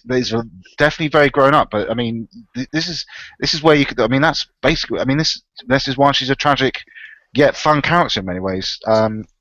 Anyway, I'll continue. That was just a little side version of an analysis of that. Do for what you're saying and kind of not justify, but explain maybe where I'm coming from. I have been doing a lot of research and stuff for this story I've been writing. No, you haven't. And I'm not going to talk about that, but it's just the idea of, like, it's somebody who essentially fell for the wrong person, somebody who was violent and bad, and been reading a lot about that kind of psychological torture. And I hope that the Suicide Squad movie can at least dig a little deeper on that and why she ends up with somebody like that, because I think it's fascinating. That's one of the things I've come to actually find really compelling about the Joker and Harley Quinn, is that it's something that I hadn't seen really in comic books before. It was always just like the villain and his henchwoman, like Lex Luthor and Miss Teschmacher. And wait, what? Pause. Pause. I mean, seriously, he'd never seen that in a comic book before. There's a whole story dedicated to how she met the Joker. You just explained it. Well, to be fair, again, I have to point out the animated series did do it first. I mean, this is how influential that series fucking was. I mean, Harley Quinn was completely invented for that series, and she's definitely the shining star of what that series accomplished. Yeah, But here's the other thing. If you play the Arkham games, you will actually find, the medical. If you go around in Arkham Asylum, the first game, you will actually find like the interview that Harley Quinn did with the Joker while she was still working as there. And I actually listened to that, and that is like you can hear how she basically feels sorry for him, and that really builds up how she becomes Harley Quinn. That was the manipulation of Dr. Harley Quinzel. Yeah. Indeed. Yeah. Harleen Quinzel. I mean, the fact they gave her that name, complete diversion, but it is brilliant comic book trope in the way the naming your name is going to imply your character. But anyway, I'll continue. Tessmacher. Yeah. That couldn't be like that. That is the exact polar opposite of a nuanced relationship, right? Yeah. Like that. Like in the Donner film, Miss Tessmacher was just. She was just like cookie cutter, like pulled out of like the Sunday funny papers, actually, not even like a comic book. So, but I think we're motherfucker. She was more clever than she looked. If you actually watch, she was dark. Yeah, she's like the darkest character I've ever seen in a comic book, read in a comic book. He's talking about the film though. I mean, even the fucking film, she wasn't. Completely, I mean, she wasn't a completely dumb sort of bimbo. She fell for Superman. It's like she didn't want Superman to die. When he was in the pool with the kryptonite around his neck and all that, and Lex left him to drown, basically. She had her own motive. It wasn't like she was. I mean, this is the thing. I mean, I guess it's women and men of power sort of trope that women are attracted to men of power, but she. Apparently she wasn't completely okay with everything she was doing. It's not like she was completely capped into his every fucking word. So that is contradicted by the events of the fucking film. Anyway, I'll continue. In a different era now, and I think superhero movies are a wide spectrum. Some don't deal with any issues, and some actually deal with issues. And this might not even be an issue. This might just be a portrayal of a relationship that happens to be really damaged, Yeah. Damaged like the tattoo. The relationship between, if you guys have seen Gone Girl, that is an incredibly toxic and damaged relationship. It's actually the prequel to Joker and Harley Quinn. on all sides, and there's certainly violence everywhere in that movie. But it's handled really well, and it's not about like this is something you should aspire to. Yeah. It's like this is everything. Don't do this. Yeah. We're gonna make it so uncomfortable for you. And so I think obviously some other stuff came up this week around controversy and in a TV show, which we won't go down that rabbit hole again. Game of rape. That's what you're talking about, isn't it? I genuinely think it's like the whole picture. It's not just one moment. Yeah. It's everything surrounding that. How is it being handled? Why is it happening that way? Also, the Joker doesn't strike me as somebody who gives his girl flowers unless those flowers spray acid. He's so right. We want to hear what about something. You guys think about this. About the mad love of Joker and Harley Quinn, and just your thoughts, I should say, on this particular issue that we talked about. Let us know in the comments. Well, there we go. IGing you're a bunch of freaking idiots. There, I said it. Except for that woman, she sounds smart, but everyone else... She definitely does sound like a smart and... You can fight all of these with one toothpaste. Colgate Total. Fuck off, Colgate. We don't need your advertisement. So what do we think? I don't have any more to add than I already commented, so... Yeah. I agree with the woman. The two guys are idiots. All right. Let's move on to the next topic, which is one of our most favorite person, the PBS Game Show. Oh yes. Not this fucking guy. I got a lot of jokes about this guy. Like kids react to. That's what I think of when I see these videos. Well, he looks like one of the Five Brothers. We kind of touched on this video before, but we never managed to comment. I have. Did we do it? Because I have seen this video subsequently, but I don't. Did we have this on the previous stream? We had a different one, did we not? No, we had a different one, but we kind of touched on this video like 6 months ago or something. Before I graced you with my glory. Yeah, I have installed the whole thing now, but I'm gonna try to make it work. But not going to have much time in this week, so you still have the good gracious to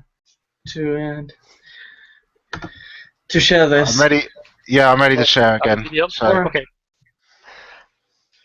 Okay. Go. Tell me when you're ready. Go. No sound. No sound. There's no sound. Oh yeah, I forgot. I fucking disabled it because I didn't want any more fucking ads coming up. Colgate, yeah. Oh shit. There you go. Ah! We've talked before about how games have had more than a few issues with racial inequality. 85% of the playable characters in games are white, according to the virtual census. And when people of color do appear, they're often relegated to what you call a non-player character. If God is love, then you can call me Cupid. Because NPCs lack any agency and generally hold little power. Agency! It's almost like you can't have everything in a game where there's one player have its own fucking mind or something. I don't know. That's crazy talk, I know, but it's odd the way that fucking works, isn't it? Jesus Christ. Things can get problematic pretty quickly. In a medium where the entire Problematic. It's problematic. Problematic, motherfucker. I hate this fucking... I think the lack of lenses in your glasses is problematic for whatever astigmatism you have. I have to make a meme of this phrase because seriously, motherfucker, just have some. Look, I'll give you some advice, Mr. PBS guy.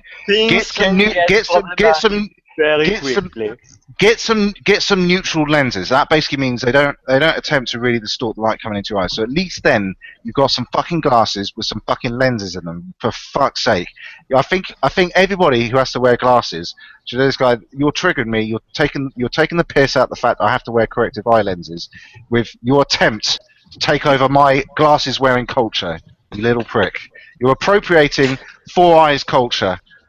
Yeah. I'm back to this guy. Oh my god, PBS Game Show guy. Are you okay? You ready? Are you ready? You ready for some more of this? What? Yes. Okay. Let's go. World is subservient to the player's will, games can be racially unequal in ways that other mediums just can't. Movies might have to worry about the power dynamic in narrative, but games have to be concerned with the power imbalance in both narrative and mechanics, particularly when it comes to white players. Okay, he says that the game world is subservient to the player. No, it is not. You as the player have to overcome the world constantly fighting against you. That is what a game is about. Coming up with solutions to problems in that world. The only game title I think that fits his definition is like Gary's Mod, where the player literally has most of the control in the game. Like every other game, you're playing through a designed universe. Okay. Yeah, I mean I think I know where he's going with this argument. I wouldn't be surprised if we'll see the Resident Evil 5 argument. Motherfucker, I have seen this before. You are correct. You are correct, I'm afraid, to say that he is that predictable. He brings it up. He brings it up. Oh, you gotta be fucking kidding me. This was resolved. Shall I continue then? Please do. I think it's later in the video, but let's see how. I don't know how far along it is exactly, but let's see. Their characters facing off against NPCs of color. And that means game designers need to think about everything from the skin color of the enemies on the other end of the barrel to using stereotypes as a crutch for... I think it's especially important when we deal with blue cat ladies, because that is a very underrepresented racial group in fictional games. Yes, blue because cat ladies. killing someone with a different color skin than yours automatically means that you're racist in a video game. We are clearly playing two different kind of games. Because it's not that you're killing bad ladies people. are all over my games. It's that you're racist, right? Yeah. Especially blue. Exactly, blue cat ladies. What's your problem with them? You fucking racist. Let's go. Character design. Let's start with enemy design and how people of color are often framed as the villains. Resident Evil 5 takes home the gold of racist creations of NPCs by far, with 95% of the gameplay consisting of a white protagonist killing off hordes of nameless zombie diseased apples. Almost like Africa is mostly comprised of black people or something. I know it's crazy, maybe Mr. PBS guy, but I mean it should be mostly white people, obviously, because as we all know, white people that took Africa, they raped it hard. Yeah. Well, I mean, it's a thing. And by the way, shooting white zombies has never been a problem. Yeah, it's bizarre. It's such a bizarre argument. It's like, when the inevitable zombie apocalypse occurs, am I supposed to be concerned about? Oh shit! I mean, around this area, it'd be mostly Polish people. So, well, if I shoot this Polish zombie, does that mean my views on immigration policy are racist? I mean, for fuck's sake, you don't care about that shit when you're trying to survive someone eating your brains, do you? I mean, the idea. I mean, hold on. I mean, one of the interesting things about because this was. I remember when Resident Evil 5 first came out, and there was this huge debate over this, and even a guy at GameSpot who is black basically said that this is bullshit. This is a bullshit argument. He said it was bullshit, and the reason he said it was bullshit was because in the game, one of the protagonists is a black woman. One of the guys who saves your asses in the game, he's a black guy. Yeah. Well, So- the other thing being, again, it's the white knighting, but the white knighting squared, where the we've seen this, the white man is going, I've got to save these black people. They don't understand how oppressor. This one guy is going, bitch, you don't know what the fuck you're talking about. I'm a strong, proud black man. I don't need your cracker ass saving me. I can speak my own mind. It's like, I mean, yeah, it's fucking insulting. I mean, goddamn. I mean, yeah, it's facepalm time every time I hear this kind of shit. It's like, motherfucker, if you're so concerned with how racist or not you want to appear to be, you may want to consider that you are actually a horrible human being.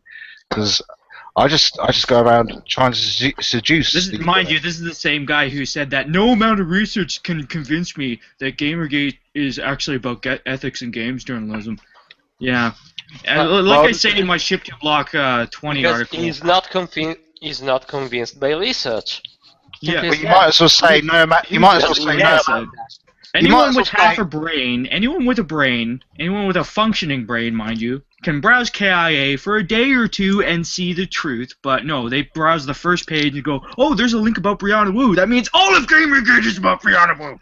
You might as well say no amount of research can convince me that the black man is not in fact an inferior, closer to animal than to human being, right? That's the same kind of shit. You talk. I mean, there were people who actually said that kind of shit, and much to the, I really wish I could remember the guy's name, but there was actually a guy who actually did some serious fucking scientific research in like the Victorian era, and he basically came to the conclusion that no, actually, black people, they just have different customs and stuff that appear strange to white people, white Europeans, but as much as they appear strange to us, our culture must seem very strange to them. So basically, this is a guy who actually went out there coming with a prejudice, and he changed his mind based upon his fucking research. That's a good thing, is it not? I want to. So I'm going to go now. I got to visit a friend, but it's been swell talking to you guys again.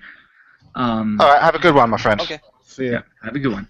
I just wanted to say, I mean, what you said, Deus Ex, about the whole research thing. I mean, I have friends of mine who are, I have a friend of mine. He's white, and he was born in South Africa, and he grew up during apartheid and stuff like that. Yep. And he remembers what they were being told by the government about people of color, and it was like really fucking disturbing stuff. This shit was going on all the way until apartheid ended in the 90s, right?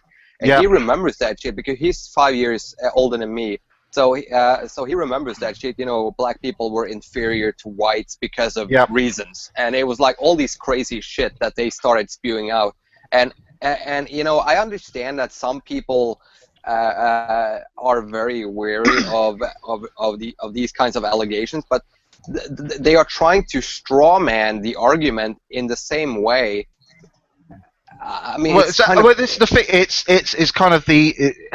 This thing. I don't know if we had it on the topic list, but this is something I will see recently on Twitter. People talking about, right? Well, we need to have basically talking about bringing apartheid into schools and say, well, obviously we need to have all the little black children go and have a little group, and all the white children have a little group, and all the Asian children have a little group, and speak to each other without interacting. I mean, for fuck's sake, do people not understand what apartheid was? A guy on TYT, actually a black guy who was talking on TYT, actually supported the idea idea of having these. I mean, I knew some South African people in school. Some of them were. There's one guy who's, it was quite funny because in our end of I guess you'd call it yearbook when we left school, the editor inverted the photograph because he was notorious for being racist, so he looked black, and it was fucking hilarious to anyone who knew him. But I mean, this is the point. Yeah, I mean, people, motherfuckers, investigate South Africa's history and consider whether you are doing the right thing when you pursue these types of policies of segregation, because I think you'll find that maybe it's a bit of a bad fucking idea. I know we're going a little. I know we're going a little off topic. Last comment then.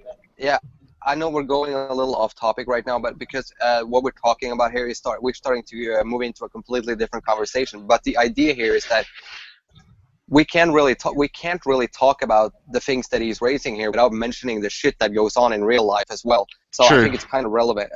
So it's kind of relevant to have this discussion because I mean I was watching the TYT interview that Sargon mentioned in his latest video about the whole segregation issue, and it's completely ridiculous because they were basically having, okay, we'll have one space for white people, one space for black people, one space for Asians, and then one space for people who are of mixed ethnicities. It was like, that's even worse. It's like get the mixed kids off into a corner. That's some more because they're Mongols. They're Mongols. They don't. Let's continue with the video. Yeah. We don't. This is not a political podcast. Yeah, we'll continue.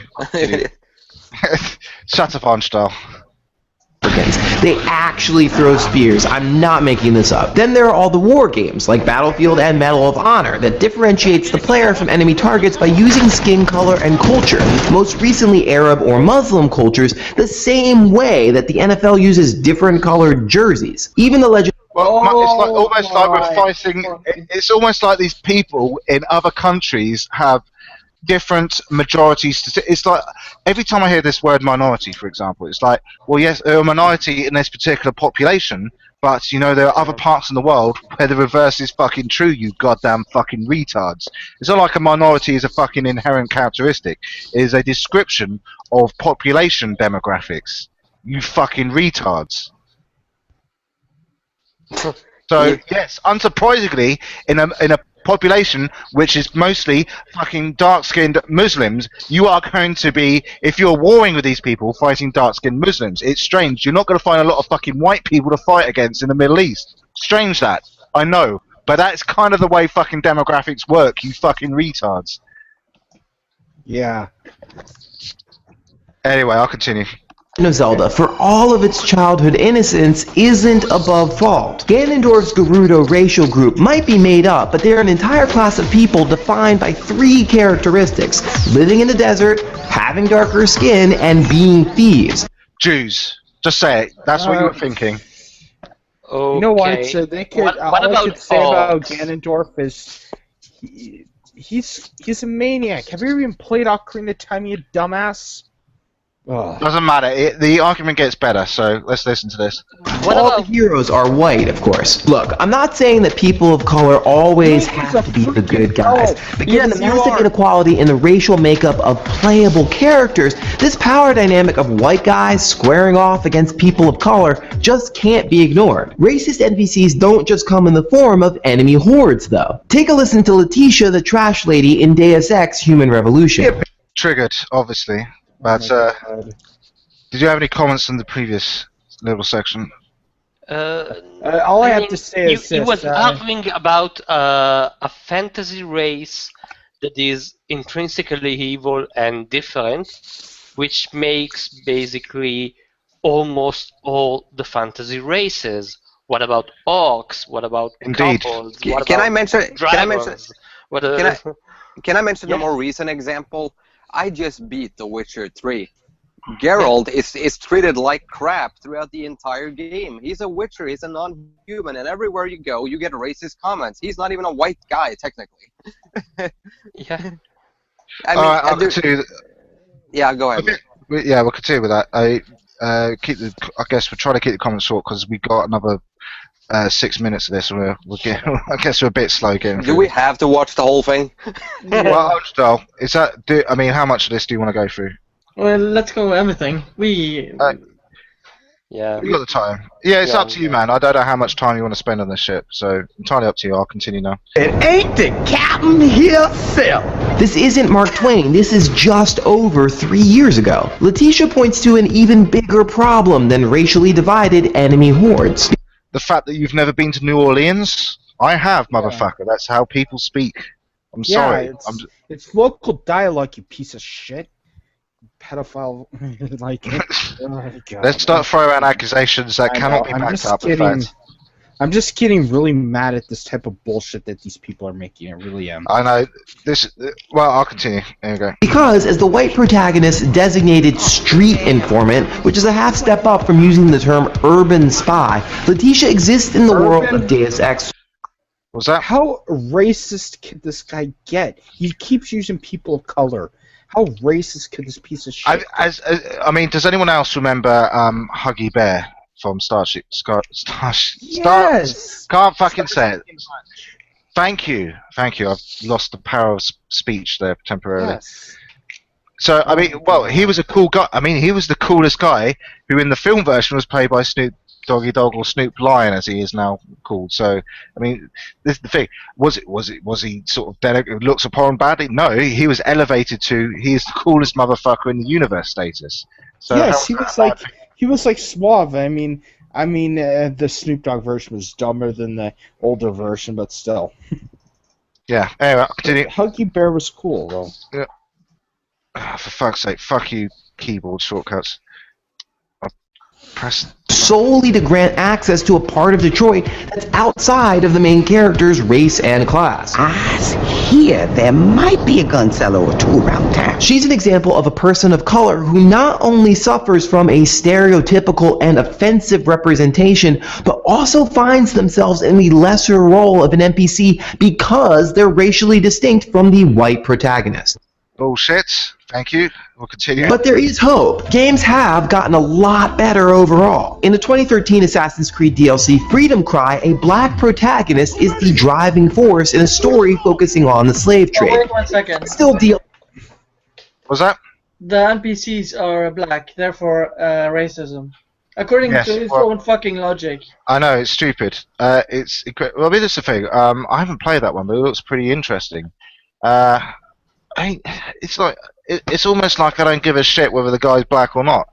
The idea here is that if you remember first-person shooters back in the early 2000s and up till the first Modern Warfare came out, it was mainly World War II games. I mean, nobody was complaining there was about definitely a trend about that shit. Yeah. Nobody was complaining about shooting Japanese soldiers or shooting Germans. Nobody was complaining about that. But now, but after Modern Warfare came out, I remember the first week the first Modern Warfare, Call of Duty 4 came out. There was this huge controversy that the terrorists in that game looked like Islamists. No fucking shit. The game takes place in the Middle East. What the fuck do you want to do? I mean, what do you want to do? Make them all atheist or something? Because that's a more realistic scenario. For fuck's sake, this is so stupid. the whole argument is essentially that because these games are set in different parts of the world. I mean, even Medal of Honor, the second game that came out after the Afghanistan game. I mean, even that game was ironic. Yeah, Warfighter was a horrible piece of shit game, but people were complaining about that game because it had racial stereotypes as NPCs. No, the game took place all over the world. It was one mission in the Philippines where you were fighting Filipinos. But please continue with this piece of shit video. Yeah, we've still got a few minutes. I'll try to do it in small chunks so we can discuss it for a couple of, like 30 seconds at a time so we can get through this fucking shit, because I don't think I can stand it too much more. I've seen it before. Hey, we're getting there. Yet even Freedom Cry inadvertently uses racist mechanics, dehumanizing the slave NPCs by essentially rendering the ones you liberate a nameless resource or experience points. So, well, motherfucker, what do you expect? I mean, have you that's ever played shit. Freedom Cry? No, you have not. You free slaves, you piece of shit. fighting. This is the thing. What was he expecting? Right. What we'll have a 3 hour. We'll pause the game so we can have a 3 hour film in the middle of it explaining the life story of every fucking slave you free. Is this what you're expecting? For fuck's sake, how can you be? It sounds like, seriously, how else would you do it? It's like, well, I'm going to have a relationship with this character. I'm going to build up their backstory, their tragic backstory of how they're born. They were sold by a black man to the white man in order to be sailed across the Atlantic to be picking cotton in the South. I mean, for fuck's sake, what do you expect in a life story for each and every fucking random character? Yep. But this explains how the journalists lately are using this narrative of saying that gameplay is not that important, that we should focus on the story, and gameplay could be trashed completely.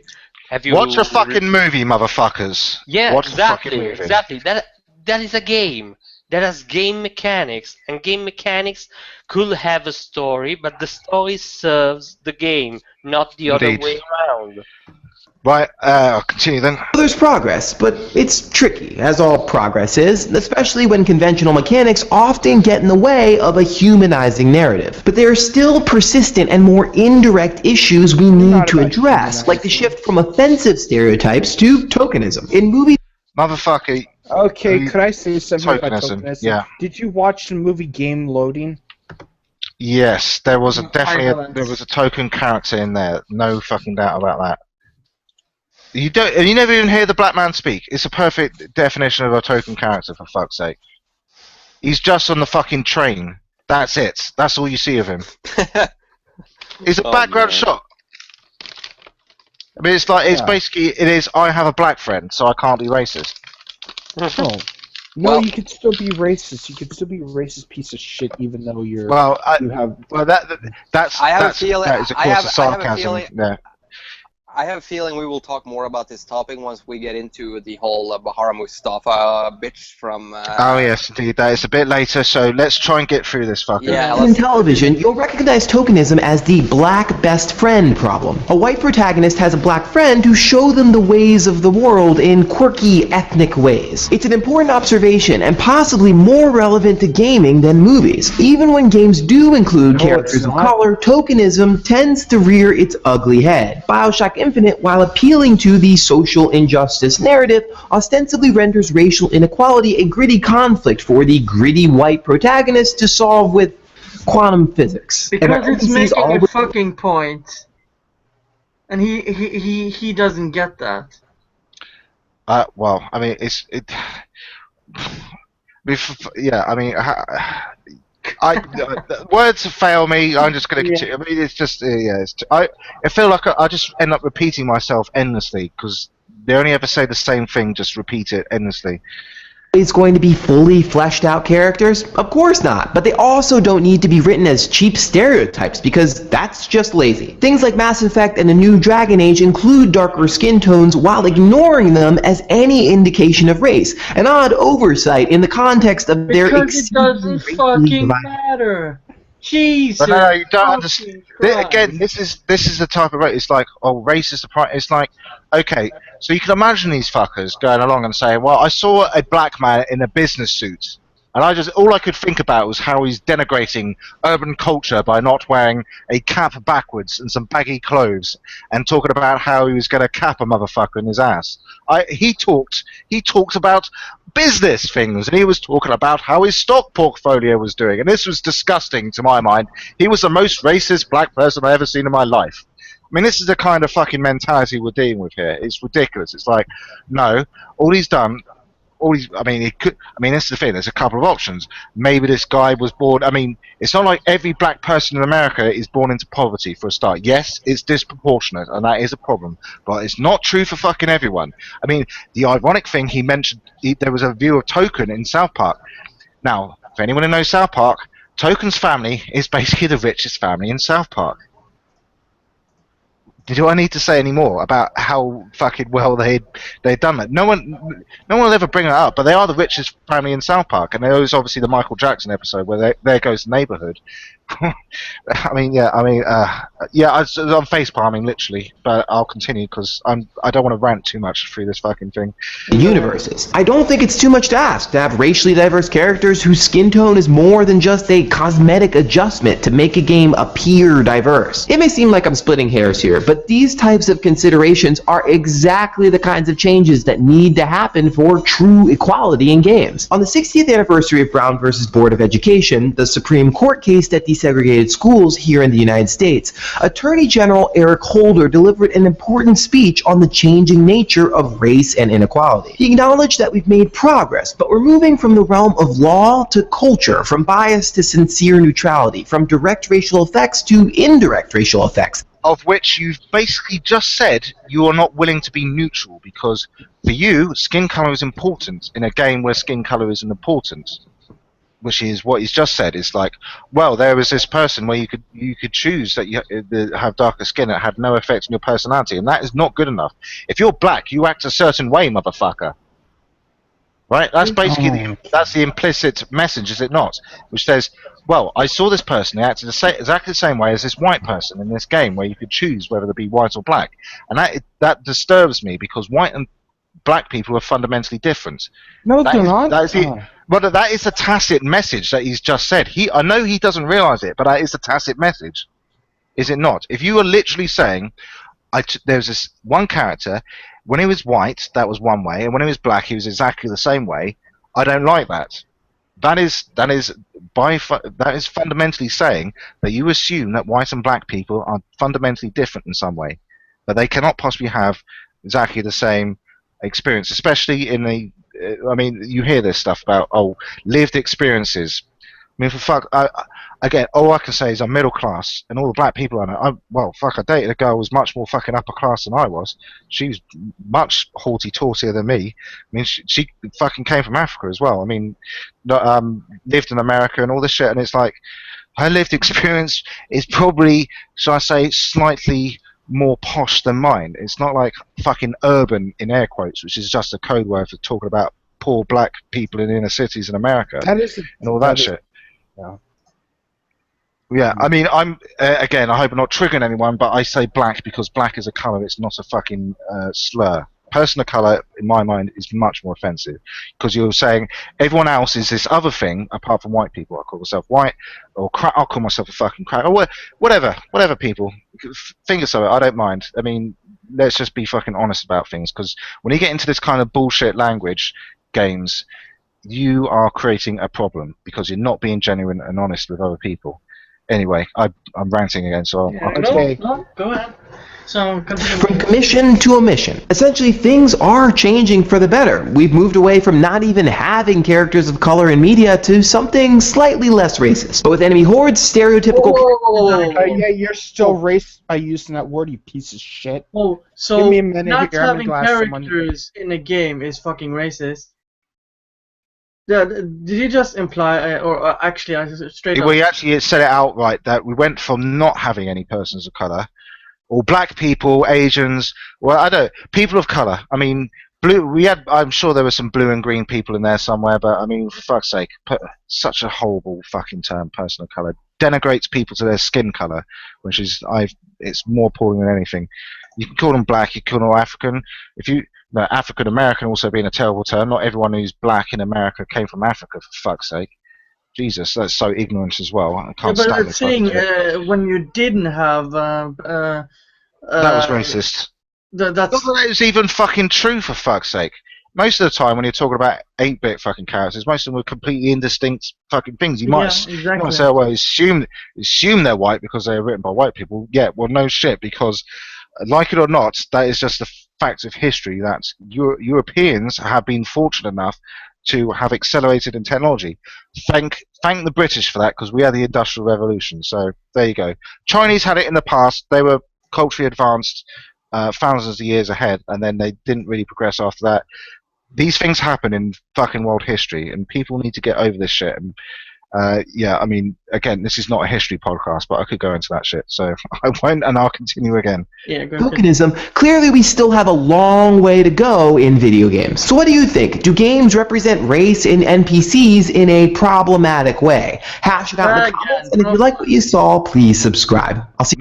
No, and no. Anyway, I assume the rest of this video is just some bullshit, it's so that's it. bullshit, so we can...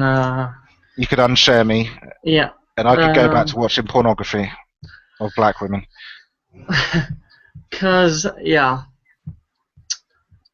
that's basically a Macintosh level of stupidity. Every time I look into his eyes, I realise the lens is in front of his glasses. Can I say something here?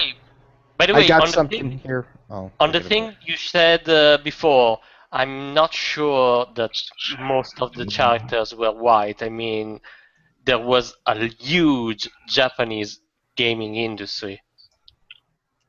So, can I say something here now? What I'm looking at, when they say person of color, they're basically saying the same thing the Southerners were saying during segregation, like white people, colored people. That's what they're talking about. It's beyond me to think. It's like just something I can't even think of why they would even say that. well, it's semantics, I guess, but it's kind of weird. Okay, I'm back. Are we done with the video? I hope so. Were you triggered by that? I don't know. No, I was. Is that why you went? A cigarette. I went out to smoke a cigarette. I was like, fuck it. If I see this guy anymore now, I will fly down to where he is and beat the shit out of him. Oh, that dude. And he can't claim that a white guy did it either, because I look more Hispanic than white. I was like, I'm gonna beat you up. Why? Because I don't like you. Fuck you. You can actually get pissed off at him for saying person of colored. Yeah, he's the racist. Yeah, I looked it up and stuff, and that's what I remember. That I remember one of my teachers who's like anti-racist and stuff, and she says person of color sometimes to the African American community is far more insulting than the N-word. Well, here, next topic. Reddit CEO Ellen Pao. It's not a site's goal to be a completely free speech platform. Okay. Are we surprised? No. Nope. Not really. The question is whether it would make them fear for their safety, here. When asked if Reddit would ever delete offensive subreddits, small communities within Reddit, like Gas the Kikes, which actually exists, if it made Jewish users uncomfortable. Paul basically dodged the question. The question is whether it would make them fear for their safety or the safety of those around them, or where it makes them feel it's not a safe platform. Somebody expressing ideas that aren't consistent with everybody's views is something that we encourage. There are certain posts that do not make people feel unsafe, that people feel threatened, or they feel that their families or friends or people near them are going to be unsafe. And those are specific things that we are focused on today. It's not a site's goal to be completely free speech forum. We want to be a safe platform, and we want to be a platform that also protects privacy at the same time. Okay. I don't think there's much to say about that. I mean, okay, it's a statement. Well, not surprised. Now we know. It was like, I don't know if I have if we can say more than we already have said about Reddit. I mean, my reaction is, well, okay, that's their fucking decision. Mm-hmm. Yeah. No, however they want to run their things, it's up to them. That's how I see it. Let me just find a quote. If it's the website's rules say you shouldn't be a racist prick, then don't. But if you, well, then that should go double for the people that are saying person of color, because that's actually racist. But I digress. I have to put it like this: if you're being racist and stuff on the internet, and you get kicked out of Reddit for it, that's your own fault. Pretty much. But I'm just saying, it's their choice to do that to avoid a lawsuit. That's what I'm saying. It's probably just trying to protect themselves from a lawsuit. Yeah, that could be it. I mean, I can't blame her. I can't blame her at all. Who did this? I cannot blame them at all for doing this. It's not something. It's something I would do as well. If it's like if they're threatening a lawsuit, I might want to look into better policing my website. It's the same thing. It's the same thing where you are. Let's say that you're watching like a commentary on a DVD or on a movie. It always says right before the movie starts that these comments do not reflect the opinion of Universal Studios. So that's that kind of thing. As an example. Well, Alan Powell was the one who made a fake accusation of sexual harassment, and for the counter of Alan Powell's thing is those who surrender freedom for security will not have, or nor do they deserve either one. Yeah. That's my thing towards her.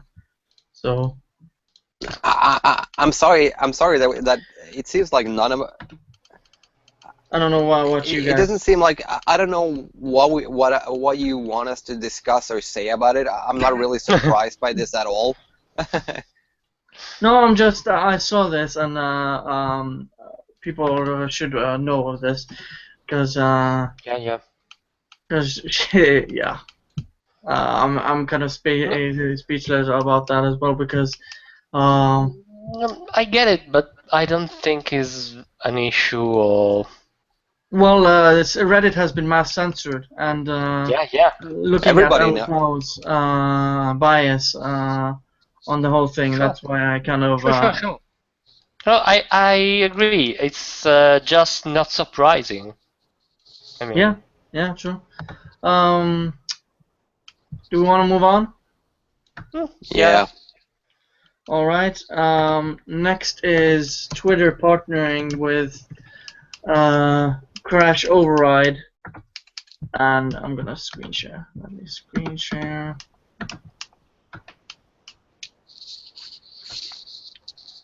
Here we go. Come on. Send to everyone. Come on. Everyone see me? We see a lot of weird shit now. Yeah. There we go. If safety is also a security, don't miss out on the superb account security provided by our partners, Crash Override Network. Good job. So, Twitter is actually partnering up with Zoe Quinn and Randy Harper. That's gonna screw them up big time because when the information about Randy Harper comes out and stuff, when it actually gets big, it's gonna be like, oh great. No, because they haven't banned her yet with all the heinous shit she has posted. She has contacts in Twitter, so not a goddamn thing will happen. Who knows? I mean, if there's enough of a public outcry, they'll. Yeah, but keep in mind, Twitter is Twitter is in the stock market. It's listed on the stock market. Yeah, right? and they have to think. And that means investors are not going to let this get out of control. So trust me, if people start to dig up shit on Randy Harper and they attack Twitter as an organization for it, trust me, the investors will step in. Yeah, they will kick Randy Harper out on her ass. They'll kick her ass right out of Twitter. Well, if that were all true, none of this wouldn't have happened. Because the whole network thing is fucking heinous. Basically, just taking money from vulnerable people, and they're not gonna do shit to help people who actually need help. They're not gonna lift a fucking finger for it. For anyone. They just want to get the Patreon money and spread the narrative.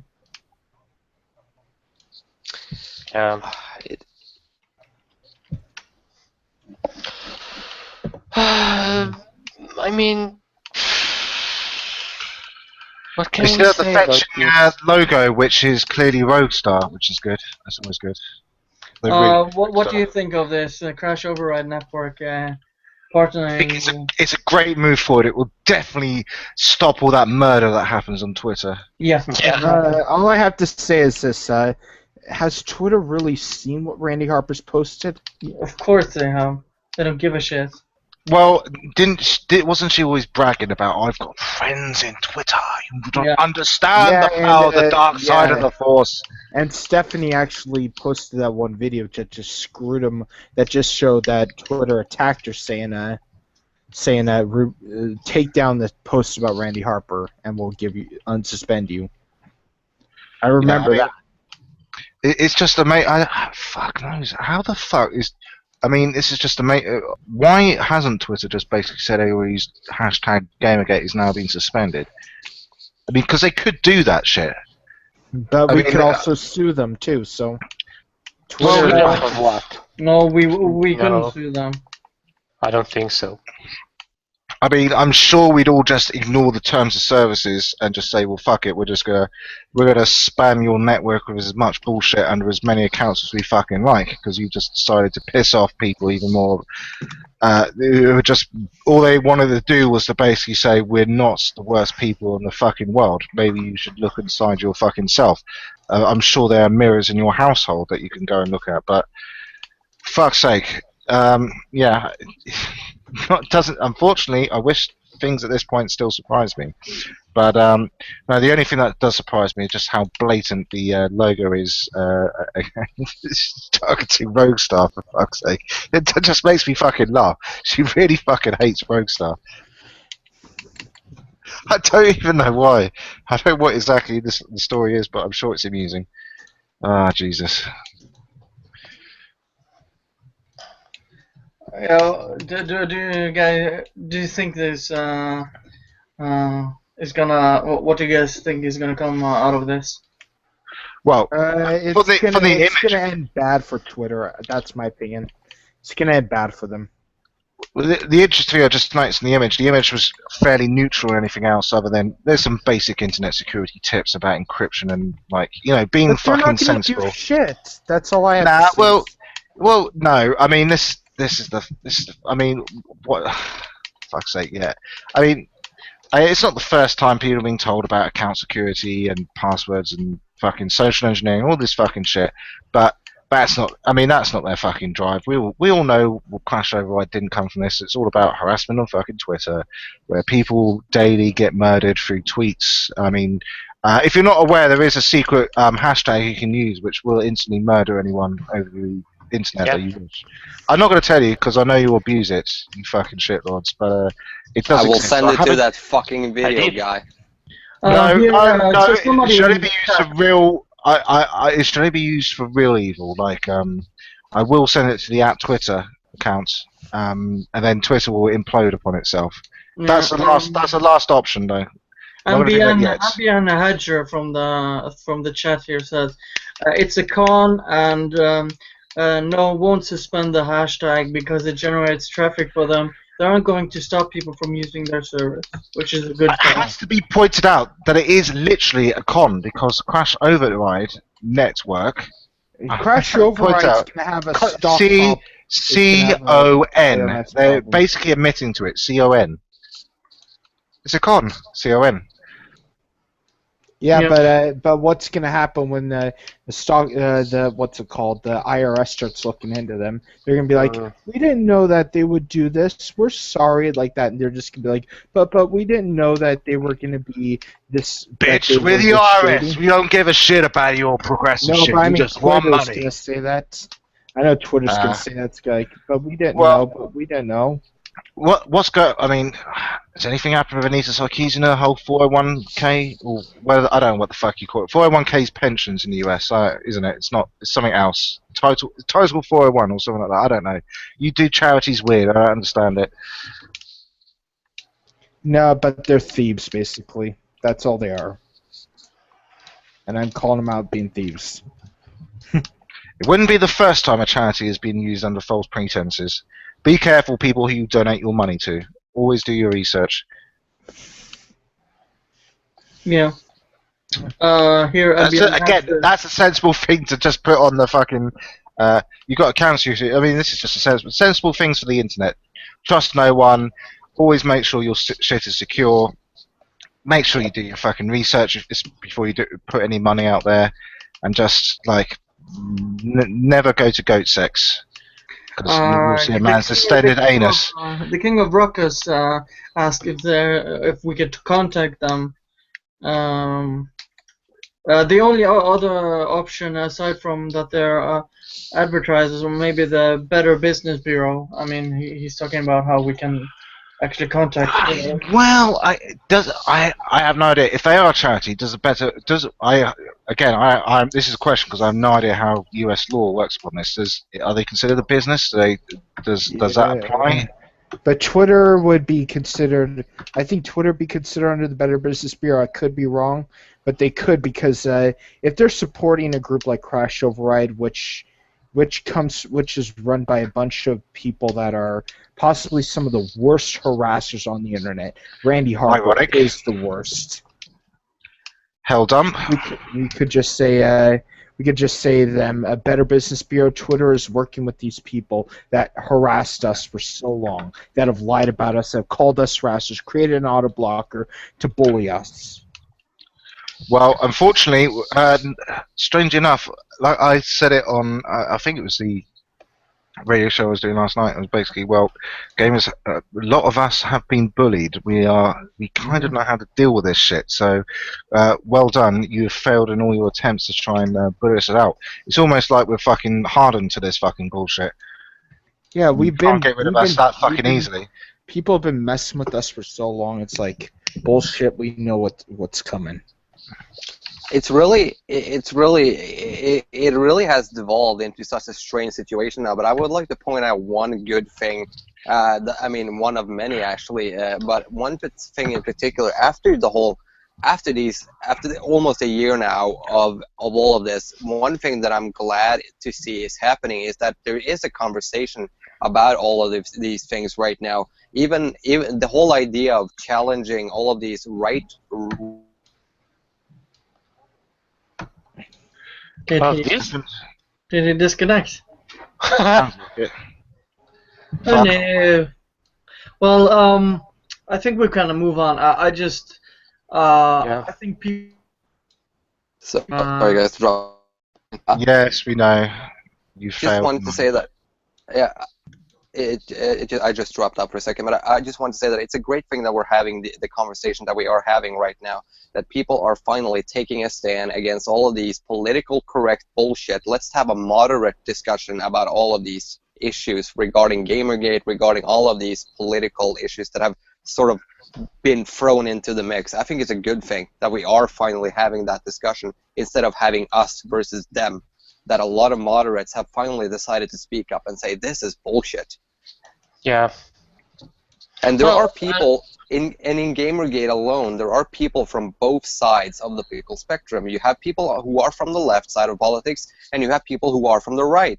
But everybody in GamerGate seem to agree that most of these radical feminist ideals and the whole Anita thing is just bullshit. Everybody sees how crazy this is, even though people are from different political spectrums. Sure. And that's really interesting, and I'm glad to see that it's not just left and right, but also moderate voices are starting to appear about this as well, because we need to have a conversation about these things. And so yeah, that's what I have to say. Yeah, we can move on to the next topic. Let me mark it. Cool. It's I don't know if you're familiar with this person, Zax. Are you? I'm afraid I'm not as clued up on her. I was just actually doing a slight bit of research. I have heard of her before. She has she came up during the hacking scandal. I heard her name, but yes, it's more recent. I haven't heard much recent activity. She is a conservative, but yeah, please do talk with knowledge.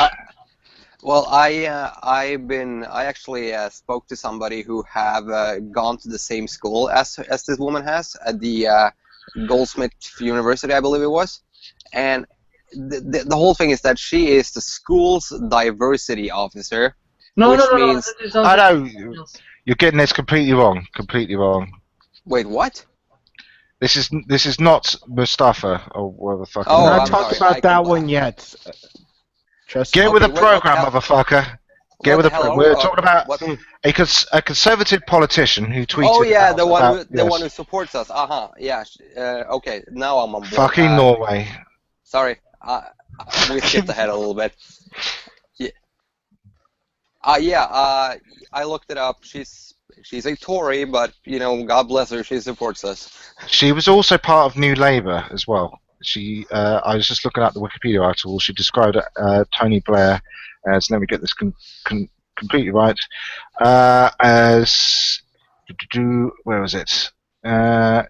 Socially liberal but an economic Tory. Basically, sounds like she's kind of the on the libertarian side of the political spectrum, but basically right as far as economic policy, which I agree with.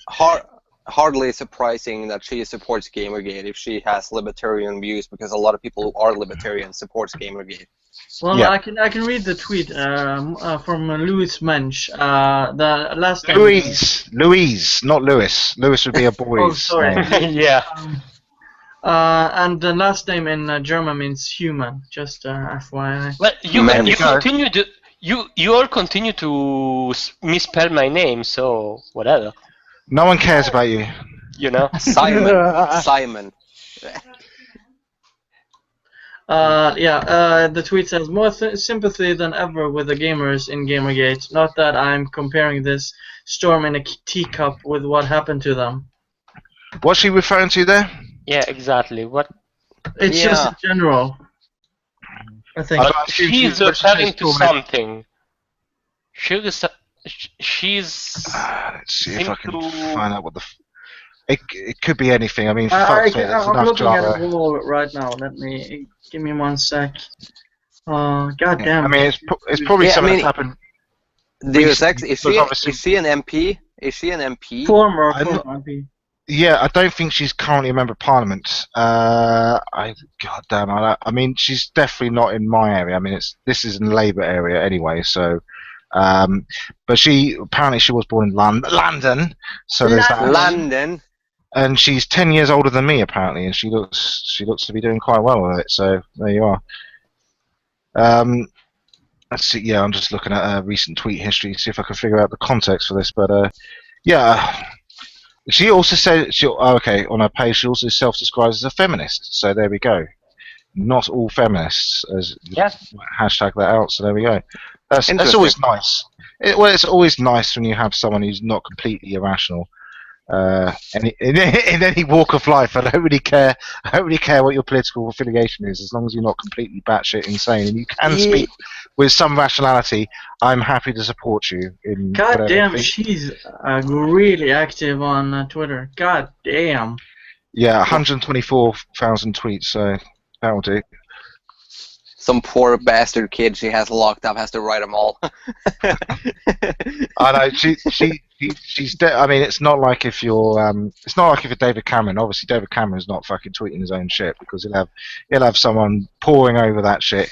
So there will be some staff for doing that shit. But I mean, she was never in the cabinet or anything like that. So she would have been a backbencher, as we call them, basically backbenchers, because because the way, I don't know if you guys are familiar with how Parliament. You might have seen it on the TV because we do televised Parliament, and so the backbenchers are basically people who get towards the back seats of the House of Commons, as it is known. The Commons being where the commoners go. That's why it's the House of Commons, rather than the House of Lords. Of course, the slightly higher individuals, the more equal than equal people go, except for, of course, we've been doing away with that with elected peers and so forth, but that is all getting into the minutiae of British politics that most people don't care about, including British people, and especially Scottish people who would rather get away from Britain. But these are all topics for another day. Scotland. No, I just think it's a standalone tweet. I'm looking. There wasn't anything previously that indicated anything. I want to make one comment though. I would have loved to see Deus Ex will get this joke.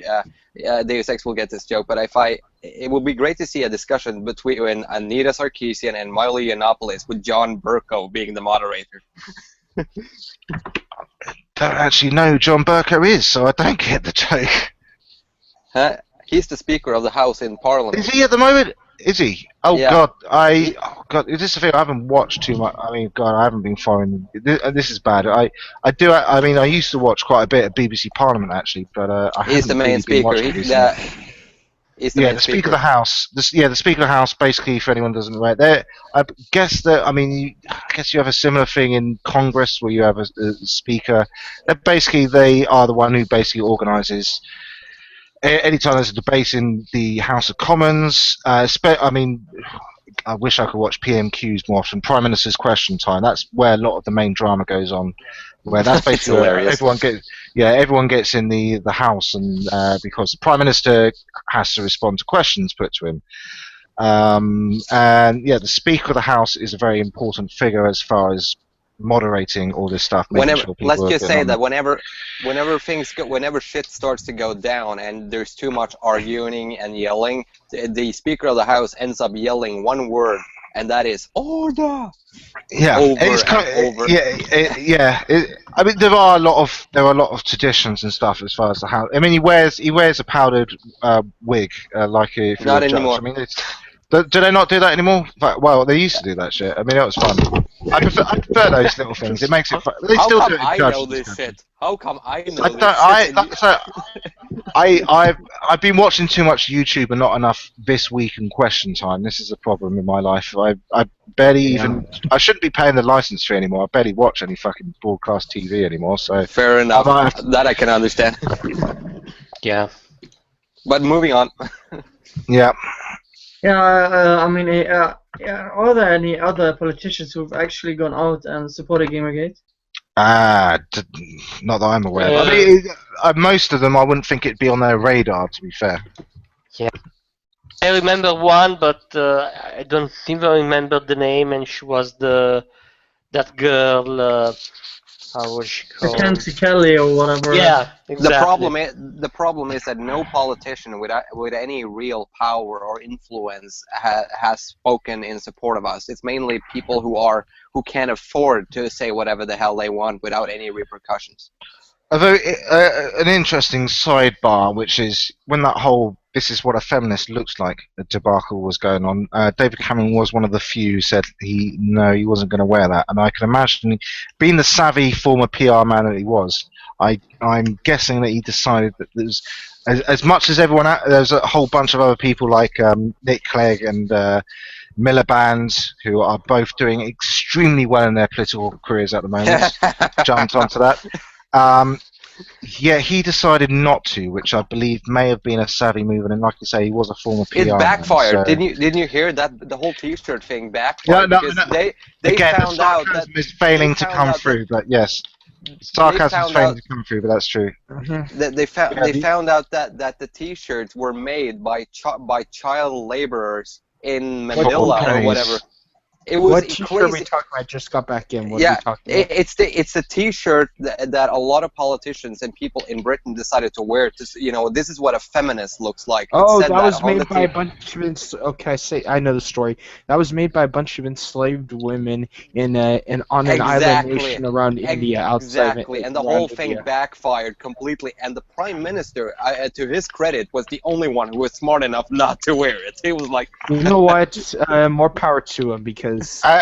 Just Leon, since you came in, the context of this is Louise Mensch, who was a former MP and also a Conservative, was tweeting about feeling sympathy for the members of GamerGate, and I'm sure there is probably some context around that. I'm not sure where it's coming from, but then the conversation evolved into what other politicians spoke about this, because well, you're in Britain, call her and ask her.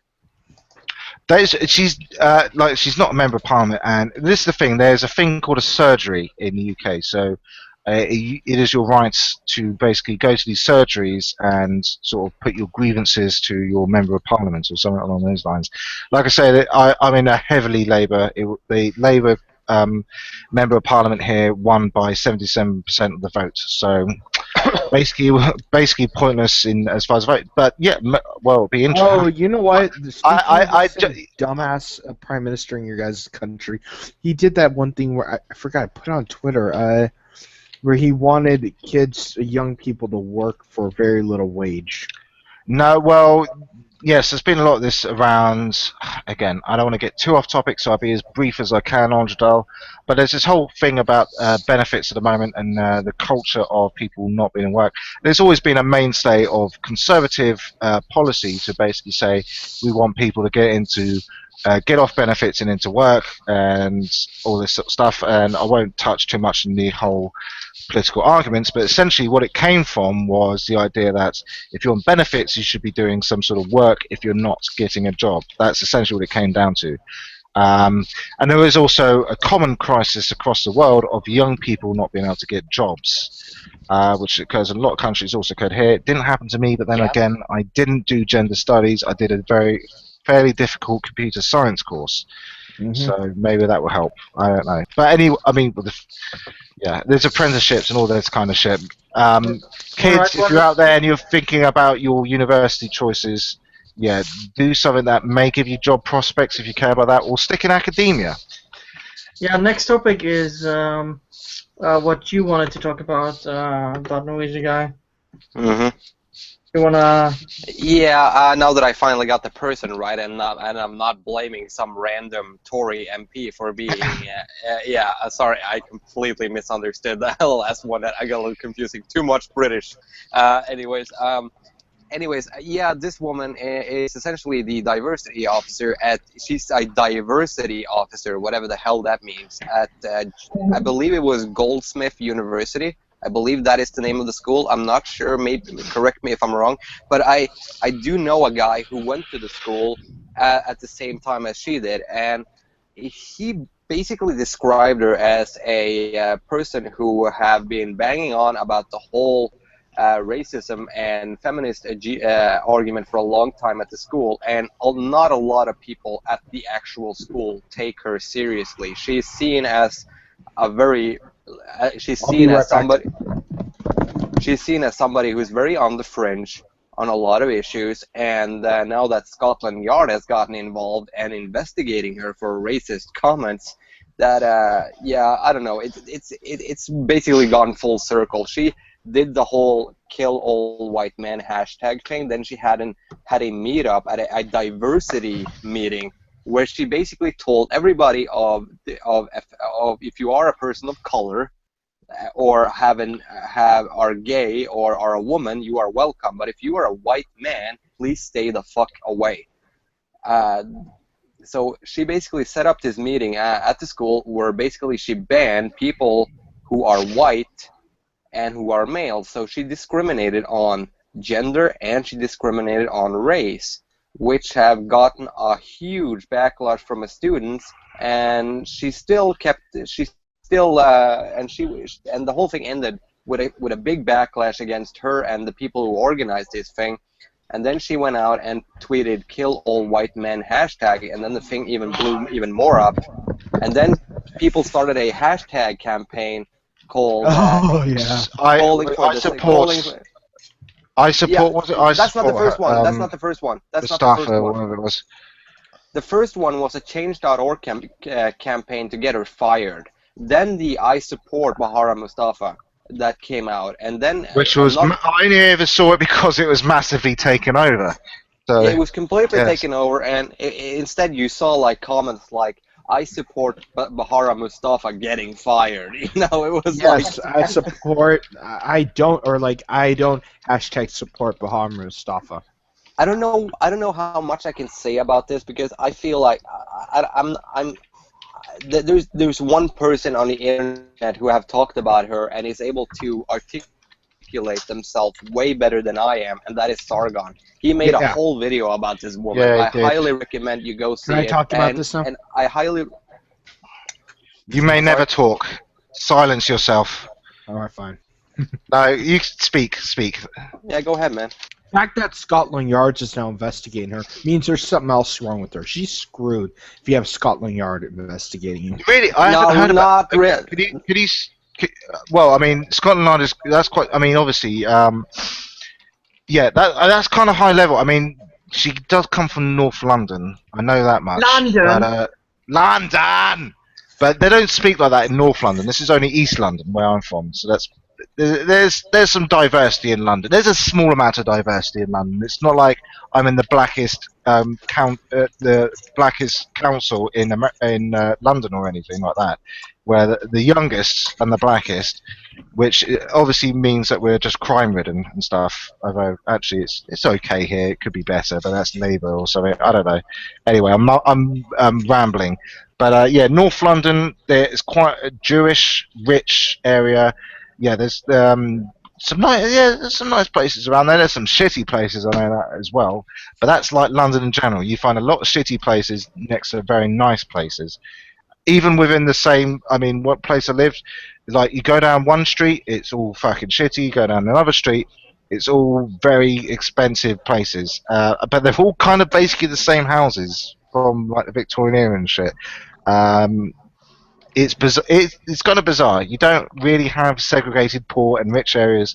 Everything's kind of mixed together. It's more about the percentages, if that makes any sense whatsoever to anyone. Okay, all right, but what about her? Well, she comes from definitely one of the posher areas of London. Upper middle class. She's a rich, privileged. Yeah, I mean, she lives with her parents. According to Sargon, she lives with her parents in a house that costs over £500,000. So this is not. That doesn't say very much in this part of the world. I just want to say that. But I mean, yeah, you can get a nice house for £500,000. You get like a decent 4-bedroom sort of townhouse in that area of the world. But your money would go a lot further in other places because it is London. It's quite expensive. But yeah, you can get a pretty damn nice house for that amount of money. But still, she has a pretty well-off family, and she's living with their parents still. Well, that does. I mean, I guess that's kind of one of the curses of modern age. I'm glad that I basically everything has been timed right for me. When I got to London, I was able to sort of get through shit without having to pay the additional fees that students now have to pay. We did have so-called top-up fees, which were considerably less than they are now. And I managed to buy my house at the right time at the bottom of the market, so the value's only gone up. I've basically just been quite lucky there. So, but to say it Sargon's point was essentially that she claimed to be the way she was talking. Oppressed. Oppressed. Yeah, and she's actually from quite a nice neighborhood, as far as I understand. We shall overcome how rich we are. Yeah, I mean, sorry, you can't speak to the fucking working class, my dear. But what I'm seeing like right now, that picture of her standing running right in front of the no white cis men, please, like that, and it shows the thing of melt tears in a cup of thing. Let me put it like this. All I know from that is that she swallows, so I might look her up and see if I can find her. Holy shit, man. But one of the things that she said was essentially that I can't be racist because I'm an ethnic minority woman, so I can't possibly be racist. I don't have racism privilege because I'm white. Apparently, I can be racist. I want to have some of this I can't be racist privilege. They don't understand the privilege they've got. Tweet, which kind of says it all. I hashtag support Bahar Mustafa as employer choice if they choose to fire her. Yeah, that hashtag was completely taken over. I support Bahar Mustafa being given a dictionary to learn what diverse means. I guess this is the point that keeps them coming over and over again. But basically, white people and men especially are now the acceptable figures of hate. I mean, I don't know. There may be another period of time, let's say about 70 years ago or so, that there was another demographic of people who considered the acceptable figures of hate. Nothing bad ever came out of that. All I have to say is this: when she gets fired from her job, good luck trying to find another one. If she's associated with being a person of hate, good luck trying to find another job. I don't think she ever had a job. But I mean, these are university fucking jobs. They're not proper jobs. I know that much for a fact. No, but I'm just saying, if she gets fired from this, what could she do? Not much. There's always Tesco. But you don't understand. Tesco is fairly competitive at the moment. You don't understand how much there is a massive. I know. Or Morrison's. or Morrison's. Well, no, even that, because I know this because I was recently at my sister's 30th birthday party, and I was speaking with. I know her husband has had some difficulty with this shit. He's gone through some shit, and it's like, at the moment, Tesco can pretty much dictate terms, and he's been pretty fucked over, and he's only been doing like shelf stacking work, and he's been trying to find better jobs. I mean, that's the thing, is they're living in a different part of the country. He's still in the south, which is still better economically than if you go north. But even then, they're having fucking problems trying to find decent work for the skills he's got. So he's had no choice but to take this shelf stacking job, and they basically have him over a barrel. This is how fucking tough it is at the moment to get any fucking decent work. Quick side note. Before we move on, I just wanted to say that I have to deal with. I'm currently working at a very low-paying job here in Norway right now, and I'm trying to get more money, save up money so I can study even more and get a proper job that actually pays. But here's the interesting part. I now have to deal with 2 unemployment offices in 2 different countries. I'm dealing with the United Kingdom's unemployment system as well as the Norwegian one. Interesting. How? Well, it's because I had a lot of friends who live in the United Kingdom, and one of them suggested that I, as a citizen of the European Economic Area, I can register at the United Kingdom unemployment office as well. I've never heard of that before. That's fascinating. I'm going to have to talk to you about that later. I actually can. That's fascinating. I actually can. I've been receiving hundreds of job offers, all from Tesco and shit like that. It's like, no, I don't want to move to London so I can work at Tesco. London? It doesn't pay shit. I made the calculations, motherfucker. I can pay if I got a shitty apartment outside of London, I would have to take an hour train to get to London to work. You could live in my loft, but it will cost you. Yeah, if it's more like 300 quid a week, probably. If you go less than that, then maybe I'll take your offer. If you pay, this is the thing. If you're paying 300 quid a week, that will actually cover my fucking mortgage, and I'll have money left over. So you're more than willing. If you can afford that budget, you can come and live in my loft. No problem. That is precisely what I can afford because. Well, I might be able to do a special GamerGate rates. GamerGate rates. There we go. That's a new hashtag. Yeah, let's move on to the next topic, which is someone getting permabanned on NeoGaf for telling the truth. Shocker. Well, at least it's not shadow banning, because I think that's more insidious. Some here that Review Tech USA said NeoGaf is like the TMZ of No, NeoGaf is like that one girl in high school that says, "Did you know that Tiffany was in the cocks of all the players in the football team?" Like, oh my God! Did you hear about Tiffany? Oh, it's like she sucked all the dicks. Here, I can read the whole post. I'm just saying it like that, That's what NeoGaf is like. They're like the TMZ of the internet. Actually, no, they're more like, heck, they're almost worse than Gawker Media is at most point. They lied so many times. Let me read the post which earned a permaban from NeoGaf. The first post which he responded to was, there are already people quitting right now because they've been dealing with GamerGate without support for, I guess, what must be over a year now. Yeah. Jesus Christ. Doesn't even know how long GamerGate has been going on. Jeez. By the time we reach 2025, people will retcon it. GamerGate's existed since the Communist Revolution. The reaction to that shit. Here is the important sentence. As a guy who doesn't work in the industry, I have the luxury of ignoring it when people like Jen Frank, someone who did have to leave for her own sanity, still gets harassed despite being hands off at this point. Every industry, we kind of proven this already earlier in our stream, but anyway, every industry has its good and bad, and the way to address the bad in the best way is to acknowledge it exists, but also creates an environment where people know they'll have a support system and actually be listened to and taken seriously when they're under attack.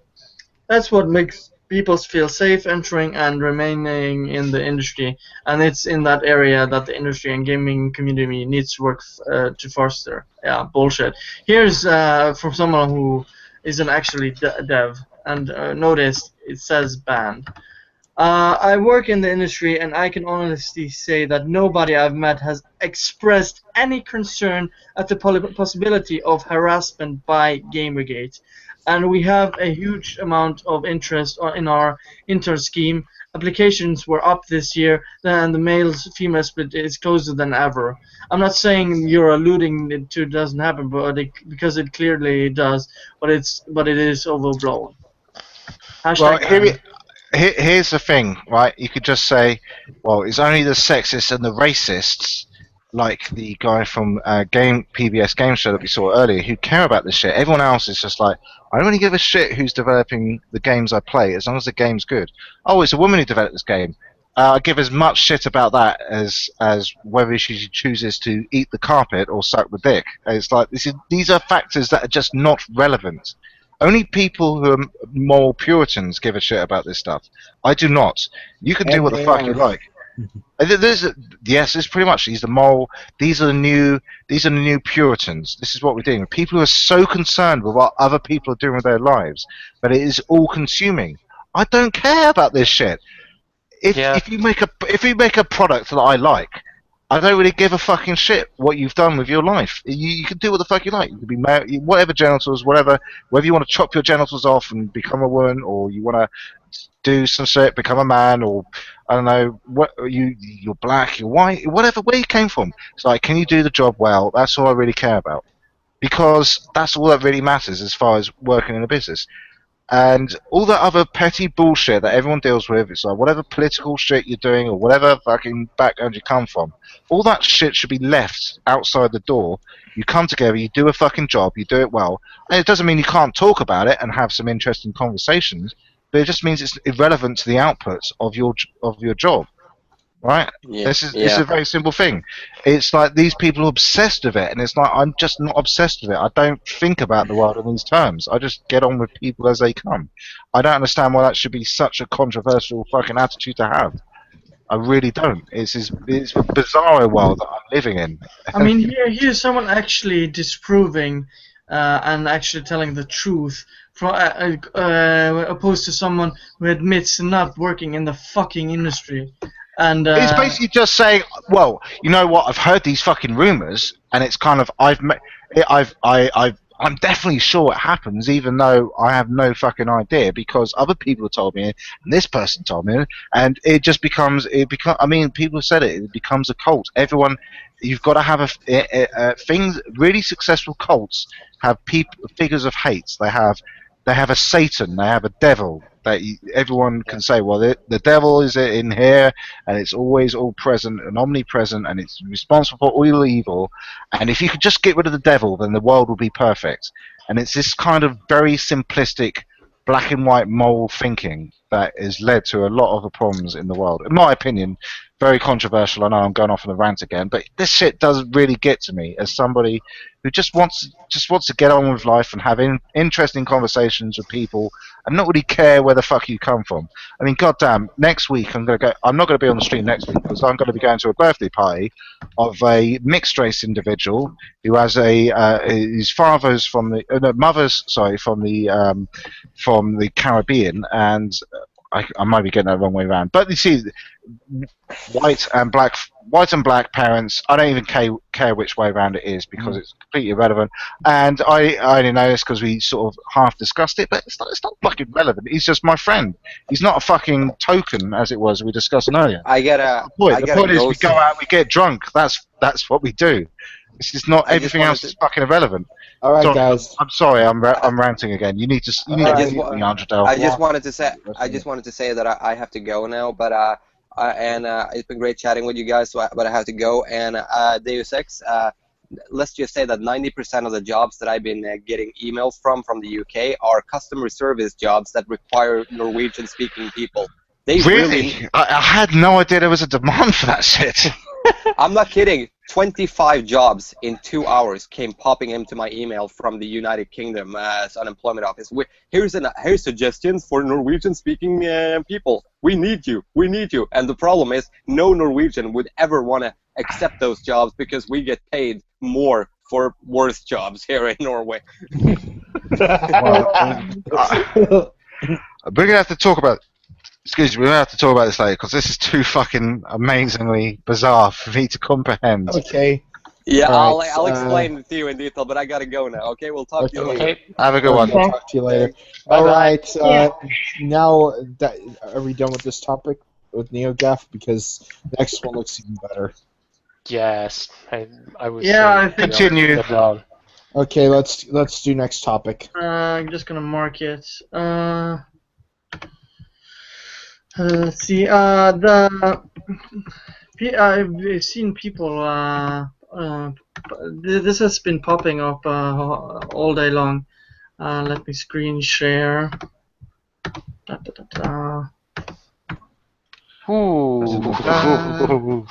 Sarkeesian, you're a freaking idiot. That's all I have to say with this next one. Come on, screen. There we go. Progress. Give me a second. It's a percentage, everyone. There we go. Yeah, here. Yeah, we did touch on this a bit earlier because we mentioned it, but yeah, I mean, fuck's sake, these fucking racists. That's all I have to say. They don't know they're racist, but they fucking are. Yeah. Move to South Africa because clearly you need to go to South Africa and say, you realise, you guys, you had that right 20 years ago. You need to go back to what you were doing 20 years ago because that was the right fucking thing to do. You fucking morons. It makes me fucking angry. I'm sorry. No, it's No. right. Don't be sorry. Did we already read Anita's tweet? Did we already read it? I mean, I can read it. Goddamn, seriously, these. Okay, guys. Can Okay, I I'll read this? Can I read this? Yeah, sure. Do it. Okay. I've actually read many studies that state the opposite, that gender-segregated classrooms improve learning. Same with race. Brilliant. Okay. Fucking Wow, brilliant. she read Adolf Hitler's Let's kick out personal minorities. diary. She's reading Adolf Hitler's diary.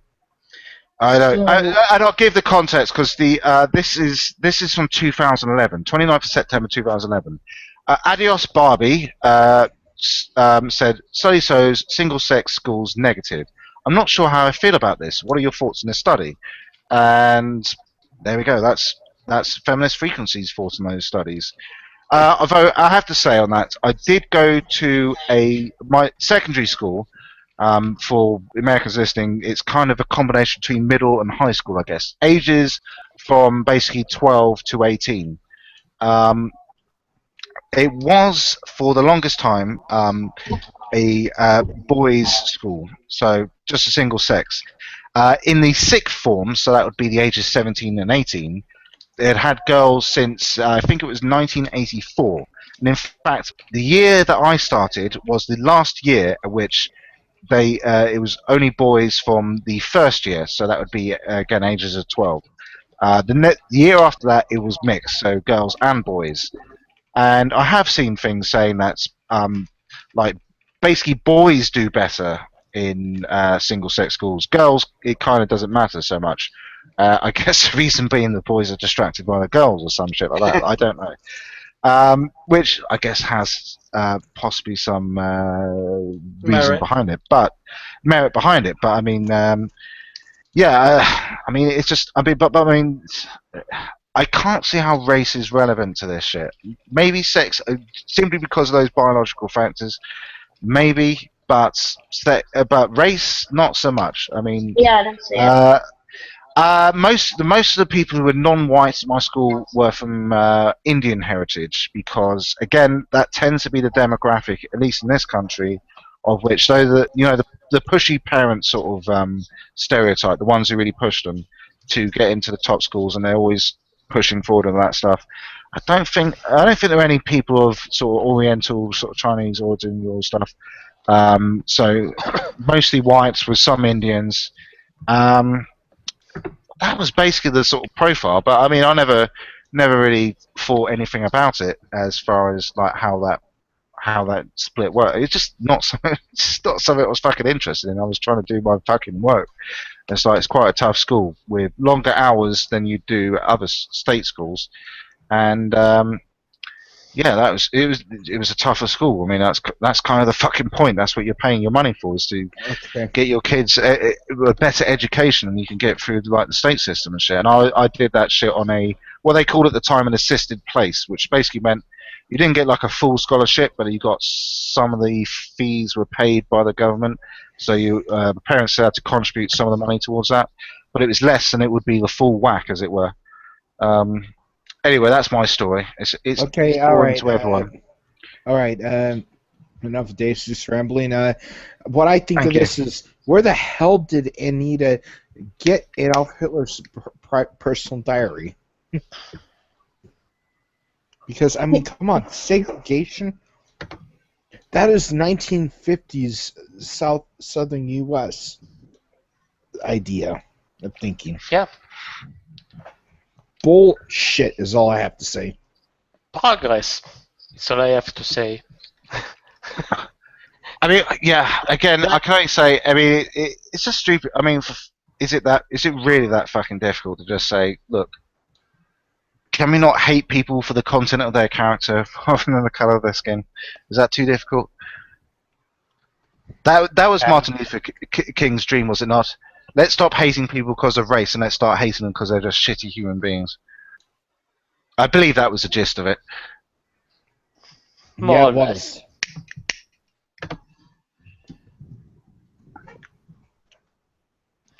Apparently, there's nothing else to say on this.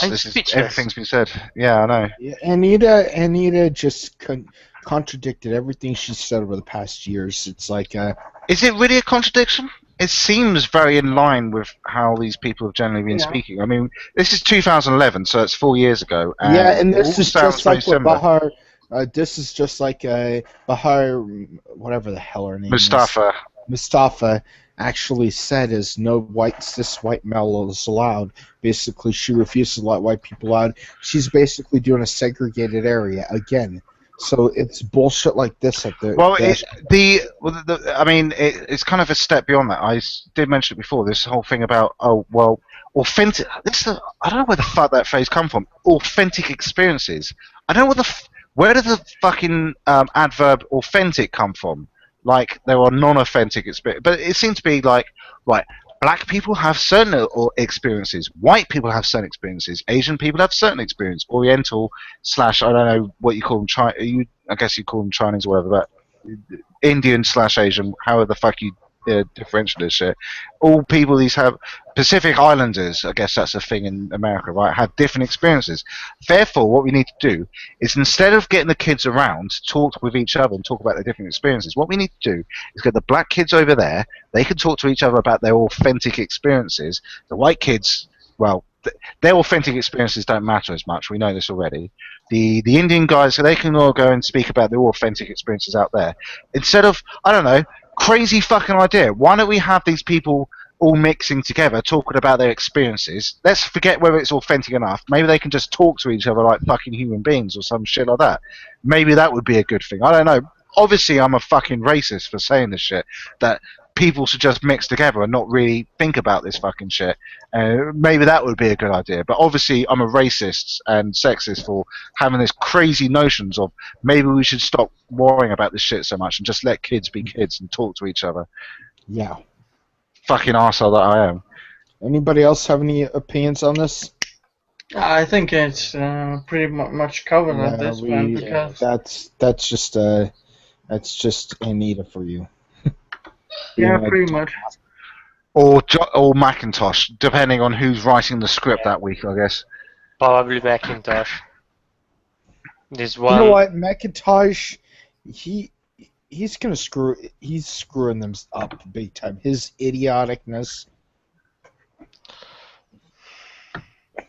And for someone with a master's degree, I thought Anita would be smarter than this. I really do. Well, you got to remember there are fucking degrees in surf technology, so it's all kind of relative to what university / college you went to and what degree you actually did. Yeah, is there anything you want to talk about before we close this stream down? I pretty much covered everything.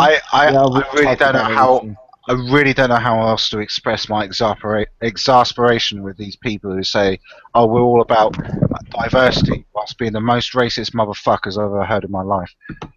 It just annoys me so much. Yeah, I did just look at what we covered today. we've basically disproved everything. What they've thrown at us in the last 9 months. So yeah. All I can hope is some of these people wake up to live in hope, right? I live in hope that some of these people wake up, maybe read a bit of history and go, oh, how I didn't realise that shit happened in South Africa and that was all very bad. Maybe we shouldn't be segregating people. Maybe we shouldn't have apartheid. Maybe that would be a good fucking idea, you fucking idiots. Yeah. Okay. Yeah, that's basically the whole story. Do you guys wanna share your stuff, Simone? Sure thing. Leon underscore. I don't have much stuff lately, but you can find me on Twitter as Scarlet Game Show or as Scarlet TT on Reddit, and lately is pretty much it. All right, Leon. Leon Gunstill at YouTube.com or Leon underscore Gunstill at Twitter.com. Henry. You can follow me at Henry the Ed on Twitter, and I can't really think right now. I'm a bit tired. Yeah, don't worry, just follow me at Henry the Ed. I just posted in chat. Alright, Just X, you're at XZHyrex. I am indeed. A lovely obligatory shitlord. And before I have one other thing to shill at this point, which is Erif Radio, because I was on there last night. We were Mournblade, at Mournblade, and we were discussing all kinds of shit. Yeah, he's been on here before. He hasn't been on a while though. Yeah, well, he's got his own shit with the Arif Radio, and I was on there last night, and that was quite an interesting discussion. We went all kinds of fucking shit, talking like the cultural context of World War II, because there was that whole thing about we can't teach World War II anymore because that might trigger people, and it's probably one of the most important events that's happened in modern history that explains a lot about the modern world. But yeah, let's not talk about it because people may get fucking triggered. Jesus Christ. Anyway, there was all kinds of fucking interesting shit. If you're interested in that political shit, that was a quite good discussion. And there was some GamerGate shit and talking about games, and Witcher 3 came up again. Everyone's fucking including Witcher 3 at the moment. You fucking arseholes. I may actually have to buy it or some shit. But I'm playing God of War 3. I've got to get through my fucking backlog of games, you fucking arseholes. Anyway, I'll leave it. Yeah, my Twitter is in the description, but for those who want to hear it, it's at _last_right1. If you like the stream, subscribe. Try to share it everywhere so people. If you don't like it, you can threaten TheAndredal with a bomb. I welcome everyone who to join if they want or just watch. So yeah, I kind of made it a short stream today because I gotta get up early tomorrow. So okay, too bad disgust all of us. Okay. Yeah, that's about it. Thanks everyone for watching, and see you guys next time. Bye.